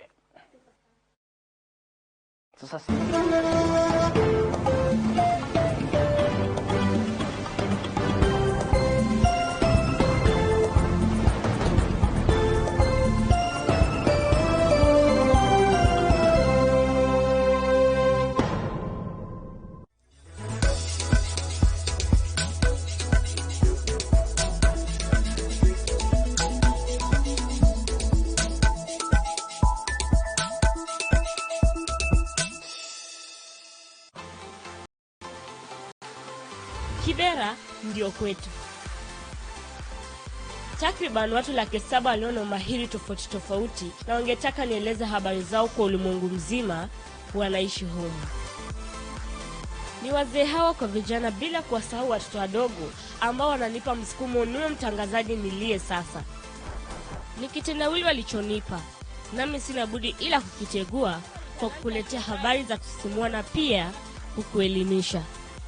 Kila wakati ninaposimama mbele ya kamera, ni nafasi ya kuwarudishia wanakibera shukrani na Wakenya wote kwa ujumla.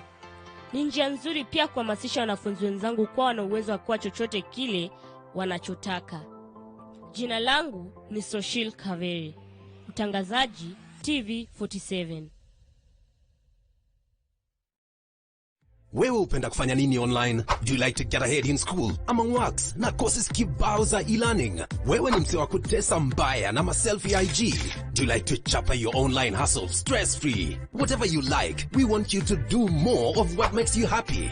Pata 30 GB for just 1K. That's 1 GB daily for the next 30 days. Uendele kujibamba bila ngori. Dial *544# to subscribe. Telkom, moving with you. Je, maumivu ya kichwa na kukosesha amani? Kaluma Strong hutuliza maumivu ya kichwa, maumivu ya mwili na hata huondoa joto jingi mwilini. Kaluma Strong ina aspirin kama kiungo. Maumivu yakizidi, muone daktari. The largest private university in East Africa. 164 fully accredited programs. World-class facilities. A network of collaboration with the leading universities. This is Mount Kenya University, unlocking infinite possibilities. Sikosangi tama kwa Mama Ben, sababu mlo wake huwa siri ya utamu ni upishi wa Pika Cooking Oil, mafuta ya kupika ya hali ya juu kwa bei nafuu. Pika na Pika Cooking Oil, mafuta ya lazima kila jikoni.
It is time to treat yourself to something good and bring the sweetness of the sun into your home.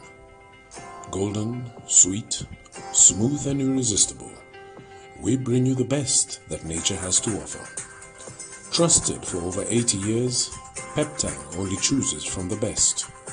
Our team of bees are hard at work, creating that golden goodness we all love so much, and preserving nature's secrets to health and happiness. From the house of Peptang to your home, it's Peptang Natural Honey. Nature knows what's best for you.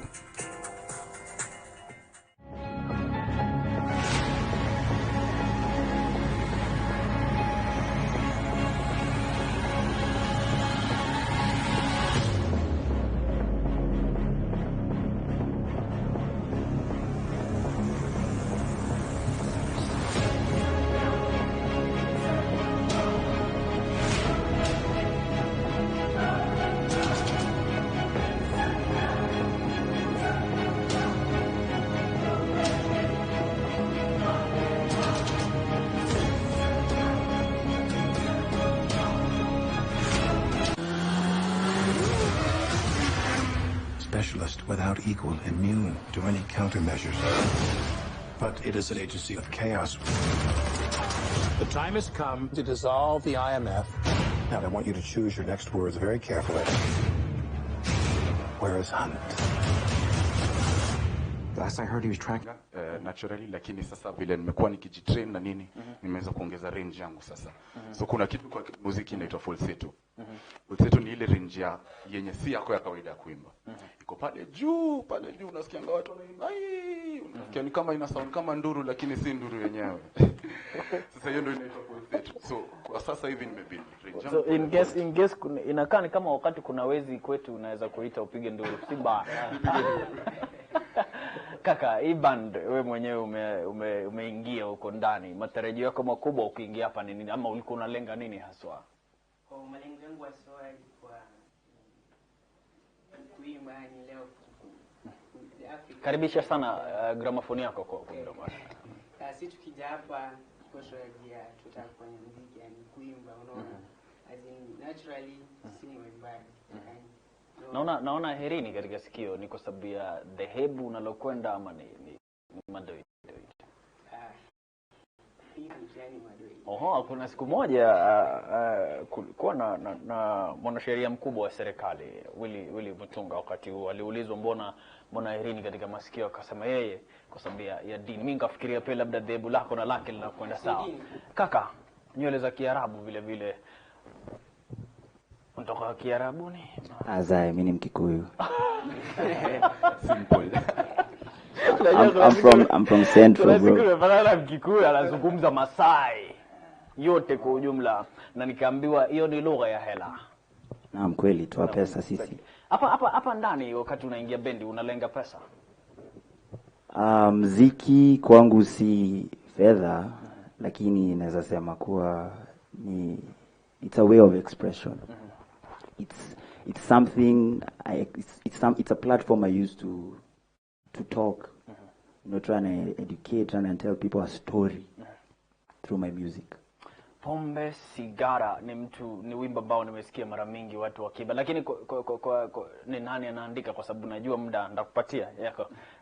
Ni cover mtu mwingine ambaye nimesikiza akifanya. Yeye ni original liko wapi? Yes, original yetu bado iko jikoni pale tunaiunda. Unajua kwanza pole ndio pendo. Tunaiunda pole mpaka hivi. Ikiiva tunaiachilia. Nani anaandika kati yenu? Wewe unakupatia nafasi sasa na utaongea kualiko. Nani anaandika?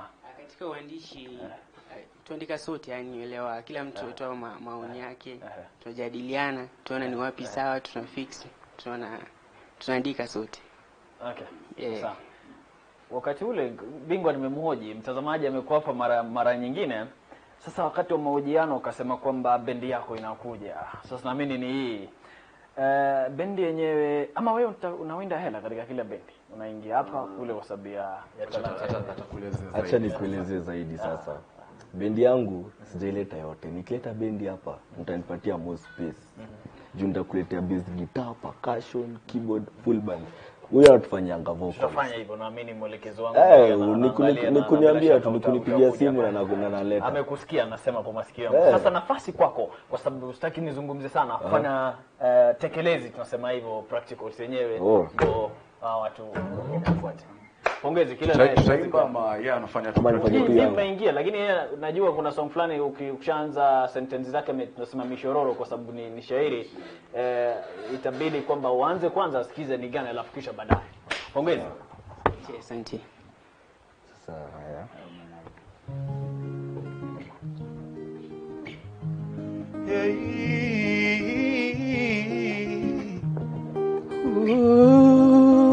So listen, I love you like the sunshine in the morning when I'm yawning, like the scent of love ukipika chai ya majani na mandazi. Such a lovely way to start my day. We get high and I make you call my name. Tukisikiza ngoma za Bob Marley, napenda vile una smile usisare. Nipatie zeze nikuimbie, I wrote a song na nataka usikie. So let me sing for you. Darling, I will sing your favorite song. Have you danced alone? Darling, I will sing your favorite song. Because I'm feeling lucky to have you dance alone. And to your favorite song, my love. Your favorite song. And to your favorite song, my love. And to your favorite song.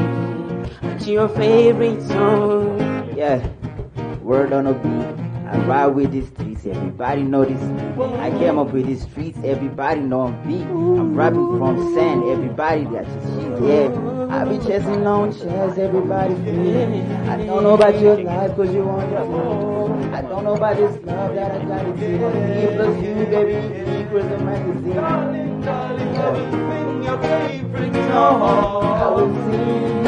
I'm feeling lucky to have you dance alone. I will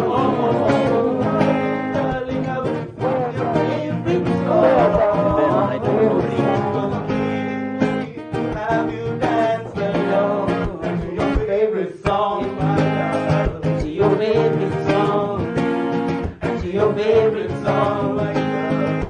favorite song, to your favorite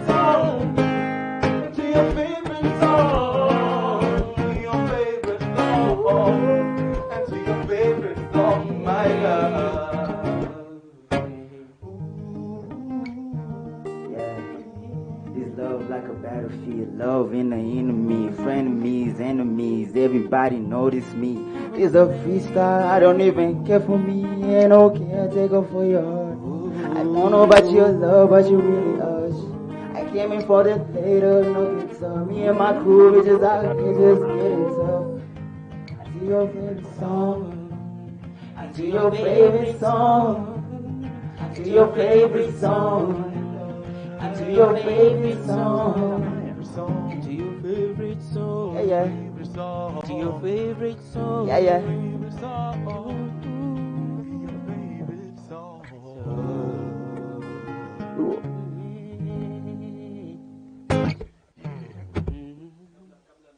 Tia nafasi nizungumze, nataka chape ya pili kisha sasa kabla tuende mapumziko baadaye. Kaka, unaposhika microphone yako nataka uteremshe hivi kwa sababu naarifiwa kwamba kuna kelele inatoka.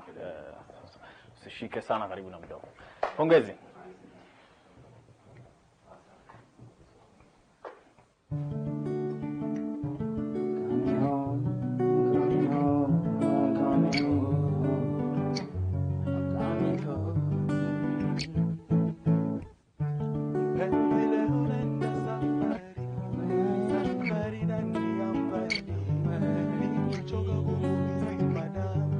Tabasam kidogo in every song, in every step I take, every fan that will scream my name. I will always be with you in my heart.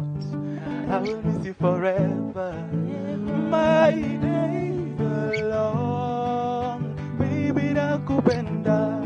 My nights so cold, penzi nakutaka. I miss your love. Baby, I miss your touch. I'm coming home. Yeah, yeah. Say, baby girl, I just wanna get on your grave. I just wanna be your good side. This rap is so flow, I might switch it up for guys, yeah. I be coming home, feeling extra loud when I'm in my zone. I don't smoke no loud, I'm in my home. Yeah, yeah.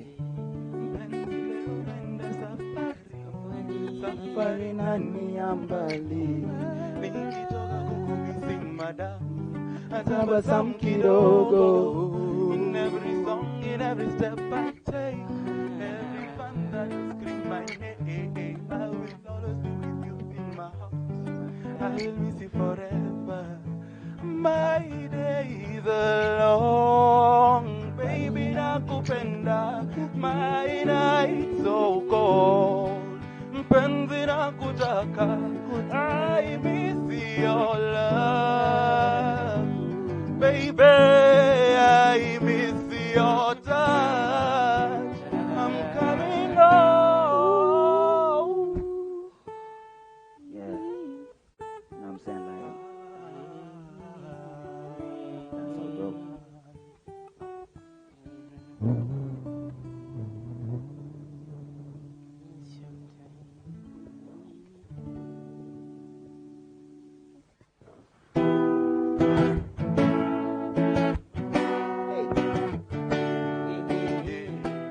Road after road, road after road.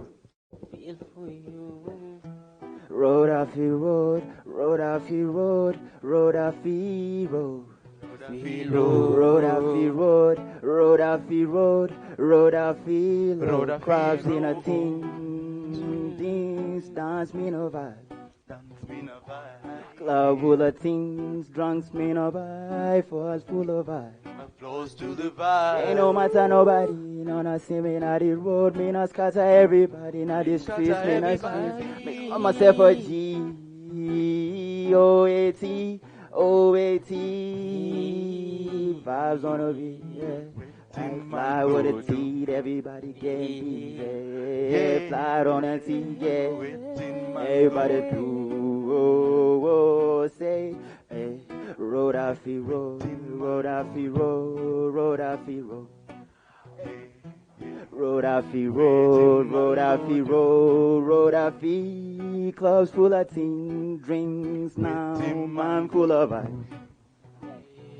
club full of things, me no press notes. He's full of I say bumper class situation. You no take no patience. Color all the plans, everybody recognitions. Steam up, me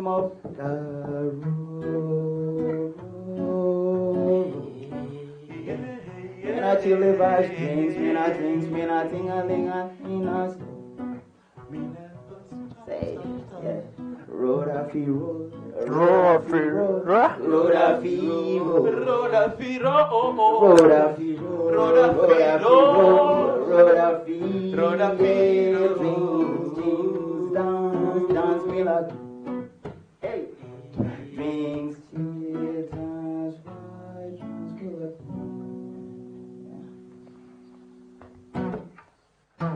Asante sana kwa kuja, bila shaka ni kupromosha, kuhakikisha kwamba sauti zinakwenda sawa. Nashukuru sana, kwetu watuzungumzi sana, tunatekeleza zaidi na kazi yenu inaonekana imara. Sasa mnapatikana wapi haswa? Mitandaoni? Yeah. So Gereza. It's okay. So guys, Instagram, you'll find me at Trippy, Tripboy, TRIP. Kuna moja ya band moja inahusiana na band. Next Gen Entertainment. That's for the band. YouTube videos, we have social media, and that's the platform. Okay. And we are doing great things. Sasa kuna mtu anawatafuta. Kwa sababu ya muda naomba kuwakatiza, naambiwa kwamba kuna kitu tunaita gumzo mtaani, tunaingia katika mitandao ya kijamii kuzungumzia masuala ambayo yapo. Lakini asanteni sana kwa kuja, kila laheri, Mwenyezi Mungu yupo, naamini kwamba talanta ubingwa nimemwona mara kadhaa akifanya kazi yake, nimeona sauti zenu ziko sawa. Mpenzi mtazamaji, bila shaka tunachukua pumziko sasa kuhakikisha kwamba tunakwenda sawa. Minajili kubwa ni kuhakikisha kwamba unapata yale yote ambayo unahitaji. Lakini kabla niondoke rasmi kwenda gumzo mtaani, nawaacha mkimba moja kisha tunaondoka.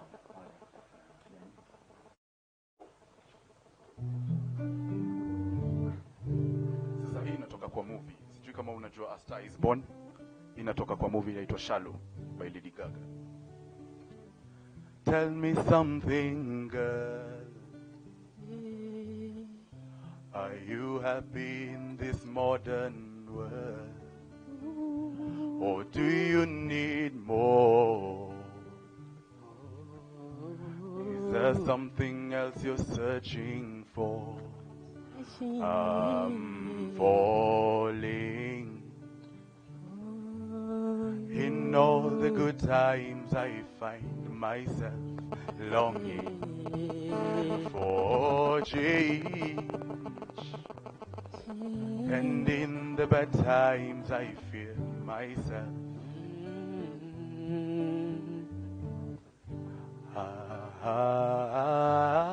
In all the bad times. Tell me something, boy. Are you somewhere trying to feel that?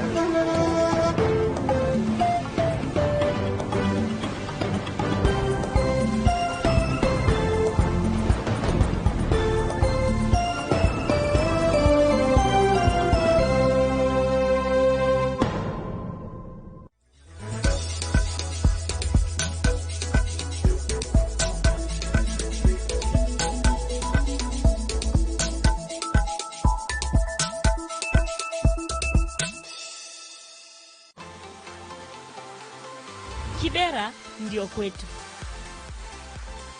Takriban watu 700,000 walio mahiri tofauti tofauti na wangetaka nieleze habari zao kwa ulimwengu mzima wanaishi humu. Ni wazee hawa kwa vijana, bila kuwasahau watoto wadogo ambao wananipa msukumo niwe mtangazaji nilie sasa. Ni kitendawili walichonipa, nami sina budi ila kukitegua kwa kukuletea habari za kusisimua na pia kukuelimisha. Kila wakati ninaposimama mbele ya kamera, ni nafasi ya kuwarudishia Wanakibera shukrani na Wakenya wote kwa ujumla. Ni njia nzuri pia kuhamasisha wanafunzi wenzangu kwa wana uwezo wa kuwa chochote kile wanachotaka. Jina langu ni Soshil Kaveri, mtangazaji TV47.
Welcome to the exciting world of M-Truck Solutions, your trusted provider for bulk SMSs. We also offer API integrations for all your communication and payment needs. We also provide you with tailor-made payment getaway solution to receive and disperse cash quickly, affordable and securely. Let us expand your reach and connectivity on USSD, SMS and voice today. Call us on 0723 030 030 or email hello@mtruck.limited.co.ke. For more details, visit our website www.mtrucklimited.co.ke.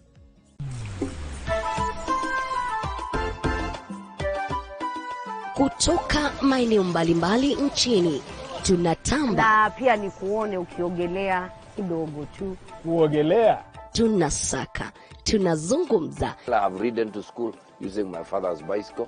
Ili mradi kukufahamisha wewe katika kipindi Mfahamu Kiongozi. Nina balance. Uzuri ni kwamba mke wangu pia anafanya kazi. Usinipite Mwokozi, unisikie. Katika ari na ukakamavu tunawapata.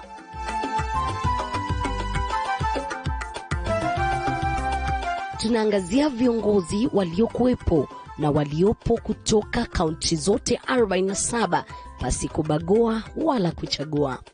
Ungana nami Elizabeth Mutuku kila siku ya Jumatatu saa 2:30 jioni katika Mfahamu Kiongozi.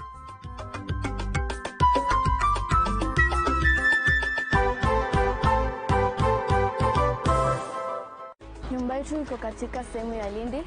Lindi ni katikati mwa Kibera slum. Ukitoka Katwekere utapass through Kisumu ndogo ndio ufike hapa Lindi. Pia kuna pahali pengine kama Darajani, Kisumu ndogo, High Rise, Soweto. Tunapenda Kibera kwa sababu hapa ndio mahali tumezaliwa, tunalelewa hapa, tunaishi hapa na wazazi wetu, tunakula hapa. Maisha huku Kibera ni mazuri, pia ni matamu. Cha muhimu tu ni wewe uamke mapema asubuhi, ujipange, ukijua kile ambacho utafanya hiyo siku ni sawa, kwa sababu siku ikienda hivyo imeenda. Kila siku kwangu ni special. Nimefurahia sana kwa mwanahabari mdogo. Hii ni opportunity kubwa sana kwangu. Napata fursa ya kutoa hadithi yangu, pia kutoa hadithi ya Kibera, kwa sababu sisi ndo tunaishi huku, sisi ndo tunaielewa. Mvua ilikuadhiri kivipi? Kuja ghafla. Sasa kidogo tu ndio maji ikatoa tu sana kwa mkono shwe. Lazima tuseme hadithi ya ukweli.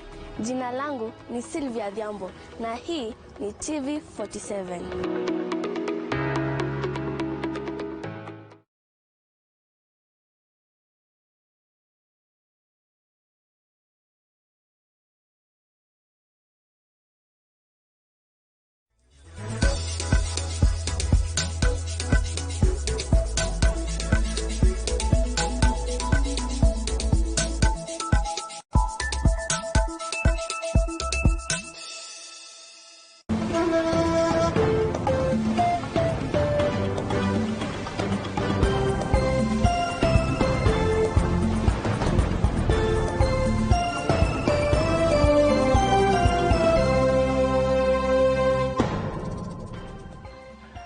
Mpenzi mtazamaji, gumzo mtaani. Tunazungumza sana mitandaoni, kunradhi nimesema mtaani. Na mimi nimezoea sana kusema gumzo mitaani, lakini mitandaoni. Lakini Stella K, najua unafahamu sana hii masuala ya mitandaoni kwa sababu wewe hapa wako na saa. Kwa hivyo leo hii unajua tuko kwenye mwaka wa 2020, wanasema it's a new decade. Na kitu ambacho nimeona watu wengi wakizungumzia ni kwamba in 2020 do not give advice unless you are asked or paid to. Sasa umenielewa? Lakini huwa inafanyika advice mtu kama haja kuuliza Terer, what do you think? Kwa sababu unajua wakati moja unaweza pata tuseme kwa mfano mwanadada ambaye anapitia changamoto, ama mvulana ambaye unamwona miaka yake midogo lakini unafaa uzungumze naye, lakini kwa sababu yupo amebalehe, kuna kitu inaitwa adolescence. Mtu amefika adolescence anaona huyu 5, sasa unapatia advice ya nini? So but sometimes sikupenda kwetu, kama niko na miaka mikubwa kukuliko, itabidi nimekupatia advice. Lakini unaterere, kuna watu ambao tu yani out of nowhere, you're not even friends, labda umepost kitu pale Facebook ama post kitu Instagram, and then unaona tu mtu anaanza, in my opinion I don't think you should be wearing that, in my opinion mimi sidhani kama unafaa kuvaa lipstick, sijui nini. Yani mtu anakulimit to such an extent mpaka unasikia mwingine anakuambia Teresa, sitaki Kiswahili kama hicho. Sipendi vile unaongea Kiswahili. Wewe unafikiria sasa nimekosea wapi? But saa zingine iko na ukweli na saa zingine haina maana. Unajua, lakini hizo advice zilikuwa zinakubalika kitambo, wakati tuseme watoto walikuwa wa community, everyone was community. Lakini sasa hivi kila mtu na maisha yake. Sasa hivi kila mtu na maisha yake. Pambane na hali yako. Kama mbaya, it's my own, leave me. Okay. Alafu pia tukiwa kwenye Januari, so mtu anauliza, hii Januari kuna mtu mwingine amesota ama ni mimi nilichaguliwa niwe kama funzo kwa wengine? Ni kwanza nataka kumwambia direct. Yeah. Maze mimi hata kuna kitu nakumbuka kile wakati nasema hii kitu kama ningepata ingekuwa fadhali hiyo 40 bob ya coin pekee tu, hata nionawe kwa nyumba. Sasa hakuna, unaona hakuna kabisa, mpaka wakikuu sema hivi Na labda nikuulize, is there at one point in your life ukiwa campus ama tukianza maisha uliwahi sota mpaka you were like by the way iishie tu hapa? Kwa wale watu ambao wako na ndevu na kuambia hii kitu, kusota ndevu inakuanga na ujinga. Unaona ujinga like inamea wakati umesota. Haina mea nyingi, hapo unafikiria sasa. Alafu zakabushi. Alafu accidentally, maijua kusota pia itakuwa na ushenzi, like unakutana mtu mwenye huwa unamheshimu na anakuona uko na do. Wewe ni wanaitanga nani hao watu wako na do kwa Kiingereza? Kuna jina wewe ni kuna si bab nimetafuta hiyo bola. Unasikia wewe ni bola. Wazi ule jamaa ni bola. Sasa unafikiria kuna ndevu fulani na kuonanga wewe ni bola. Sasa kupatana ndevu unakuuliza nini mbaya, unamwambia tulia. Hakuna kitu kameisha. Na mlisema watu wa kitambi ambatane na pesa. Lakini za zingine sawa. Tumechoka ku respect the wrong people.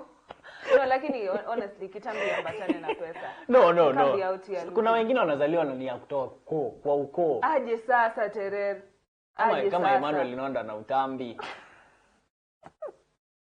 Kolo. Kaza kolo. Kolo lakini kolo anakuwa na do. Usijechezea. Ameomoka. Kwa sababu yeye ni bola. Na tukiwa wadogo kuna tuseme tu Kenyan moms ama generally African moms watakwambia kwamba weka hiyo TV, no, you are watching TV, so they'll come and tell you, Terere, hebu niwekee news alafu wanaenda kupika. So sijui kama kuna kitu moja mimi I guess pia ni ilikuwa dictatorship number one.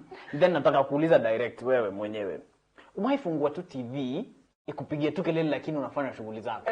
Me all the time. Tabu sana kwa sasa. Kazi ya TV ni nini? No, lakini this is for African moms. Hata mtakuwa mnamaliza kukula anakuambia weka news. Sasa weka news, nipelekee isani alafu anakufuata kunawa mkono. Sasa unashangaa kwa nini ni kweli mbona unanionea? Ndani kulikuwa na mtoto mwingine mmoja ambaye yuko kwa familia anakaa kafara. Kie ni utumwa sana. Sasa ukikuja ukiona TV, mamako anafikiria kitu ya kukutuma tena, like uenda tena peleka sahani. Ukirudi ukai watch TV anakuambia, enda uteremshe neti, nataka kulala. Na hata toka saa hiyo haezi. Kwa wale ambao wamezaliwa katika familia ya watoto wengi, utakumbuka kwamba sometimes your siblings disappear. Yani they just disappear from the house. Hawataki kutumwa. So kwa hivyo labda una ndugu sema anaitwa Lydia. Mamako atakuwa anamuita Lydia ako wapi? Alafu unasema hayuko. Aya, kuja. Hiyo tunaita kafara. Huyo ni mtu mwenye na sacrifice. Yeye tu kazi yake ni kutumwa. Na mamake macho yake hayaoni mwingine, anaona tu huyo tu. Yani kama Terere hajatumwa, hiyo nyumba haijafanywa kazi. But I guess kuna mtu alisema ukiona unatumwa sana, mamako ama babako wanabelieve, wanakubelieve. Mapenzi jamani. Mateso. Punda wa nyuma. Alafu unajua siku hizi kuna kitu ambacho wanasema last bonds are generally hard to, sisi tukiwa wadogo, nakumbuka mimi nililelewa kule mashambani na my aunties and cousins and grandmother. Nilikuwa kutoka as in last born alikuwa some kind of treated specially. Sababu lakini ya last born wa siku hizi hata akibeba kijiko, abebe tu kijiko asubuhi saa 2 ashachoka siku. Last born wa siku hizi wana swim mpaka kwa sink. Unamwambia oshe vyombo anaingia yeye mwenyewe.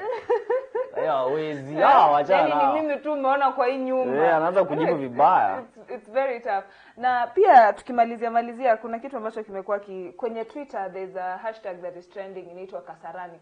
Sijui kama umeweza kusikia kile ambacho kimetokea Kasarani. The roads are bad, so the guys are protesting. Hata sasa hii nasema kuna mtazamaji ambaye anafaa kabisa, ni lazima nione. Tafadhali mtazamaji ambaye unaniona, usiku wa leo nitasoma taarifa ya habari saa 1, saa 3. Na nitatoka hapa 10.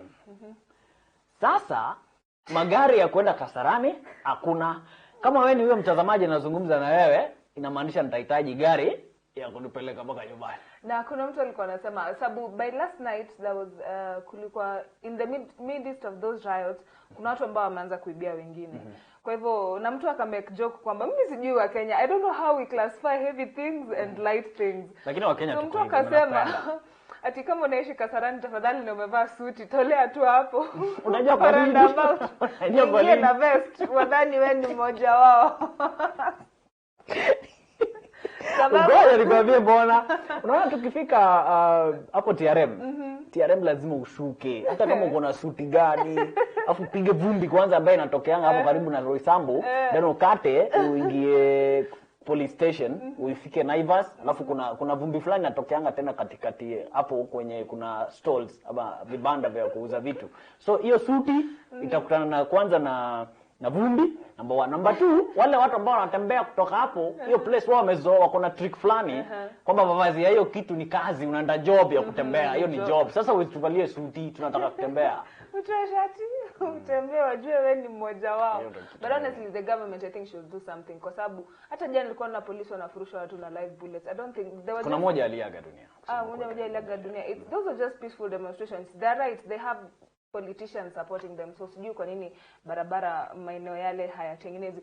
Na pia kitu ambacho tumekuwa tukiongelea kikitrend the whole week, kuna msichana ambaye anaitwa Bosibori KE atakuwa ndani na sisi hapa kesho kwenye TV47 Breakfast. Atakuwa anatuelezea story yake, why she trending and why did she make such comments. Uliona kwa memes kwa picha ya kwanza kuna mtoto mdogo hana nguo lakini ni mzito. Lakini sura ni ile ya Bosibori. Then Bosibori on the other side akisha kuwa mkubwa sasa.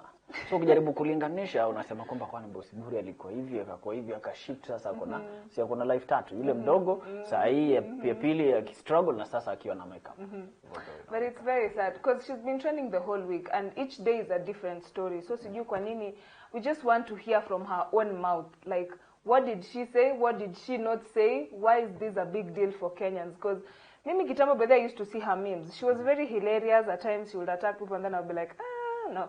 But now we want to see her and atueleze story, each story from each angle. Aina na yesi kesho atafafanua bila shaka. Alafu bila shaka kesho tutakuwa na Edgar Barra. Sijui kama unamfahamu. Ndio jamaa anatoanga mpaka receipt. Receipts anaenda mpaka comment ambayo ulimake 2017. Hata yeye anikwe. Mimi nataka si wewe atakuja kesho hapo mwanike. Mimi nataka kwa rafiki yangu ndio kusaidiange kama boy wako ama bwana wako atakuplay. Tufia kwa. No, unajua kiwa rafiki yako it's very hard to, akuanike. Kuanika rafiki yako. Mimi nakuona utakuwa celeb. Alafu unaogopa kuonekana. Alafu utakuwa na Maureen Muhia, she's a content creator and a YouTuber na ana vlog kwa lugha ya Kikuyu. And she's very beautiful by the way. Ukimwona wanaka wale warembo wa kuongea tukizungu all the time. My mom sijui nini blah blah blah but ana vlog na Kikuyu. It's not easy. Yamezoea. Alafu utakuwa na Berin ambaye ni mwanamuziki anafanya covers za various artists. She has a really nice voice. So tomorrow, kesho TV47 Breakfast itakuwa moto zaidi. Tunasikianga lit. Sasa sijui naona kama kuna video na memes ulikuwa umetayarisha, sio?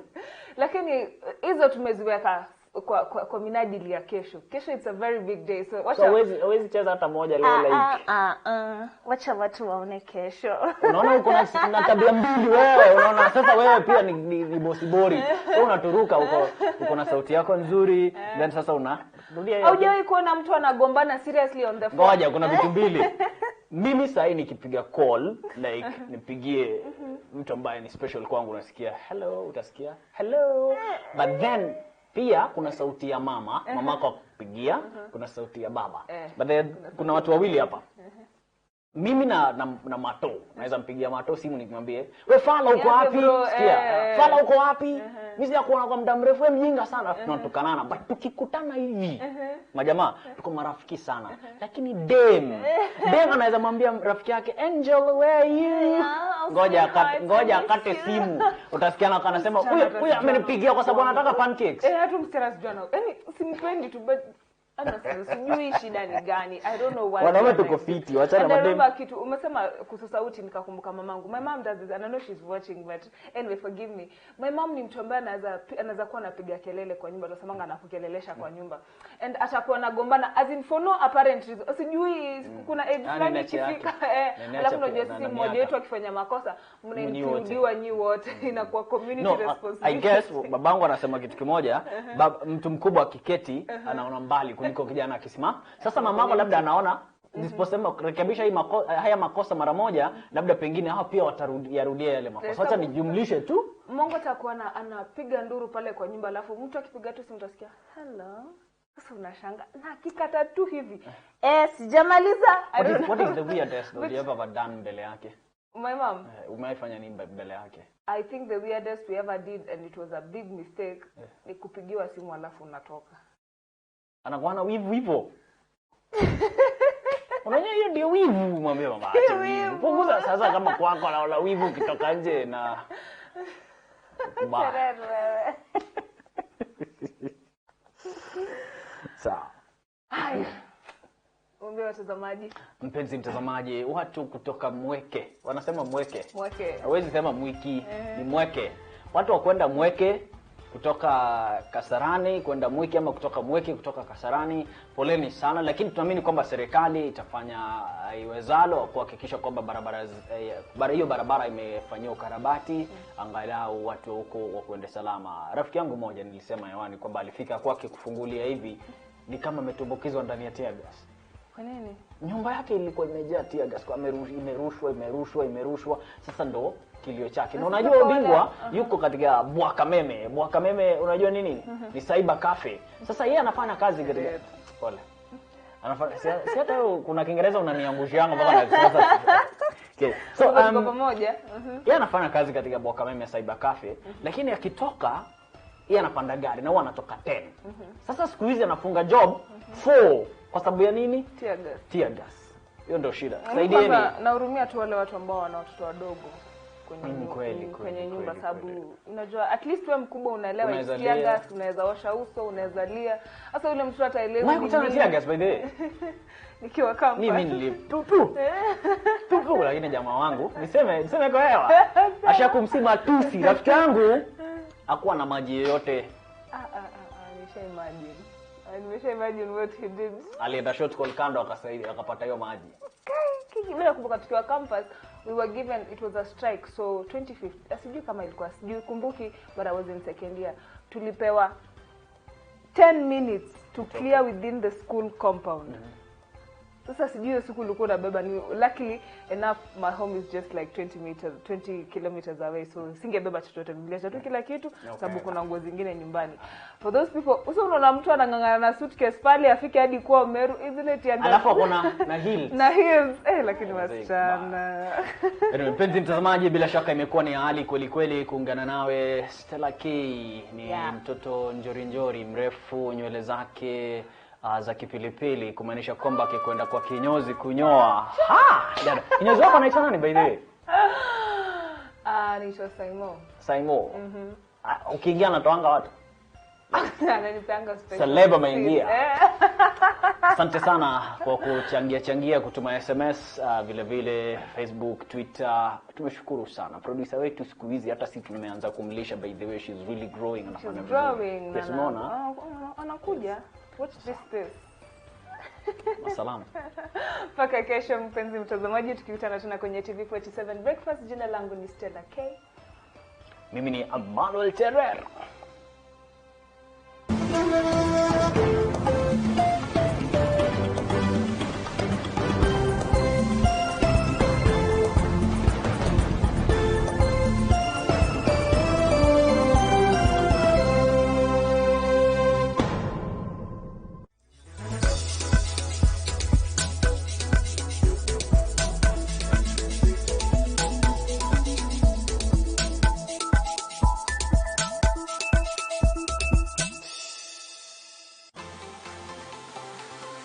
Kibera ndio kwetu.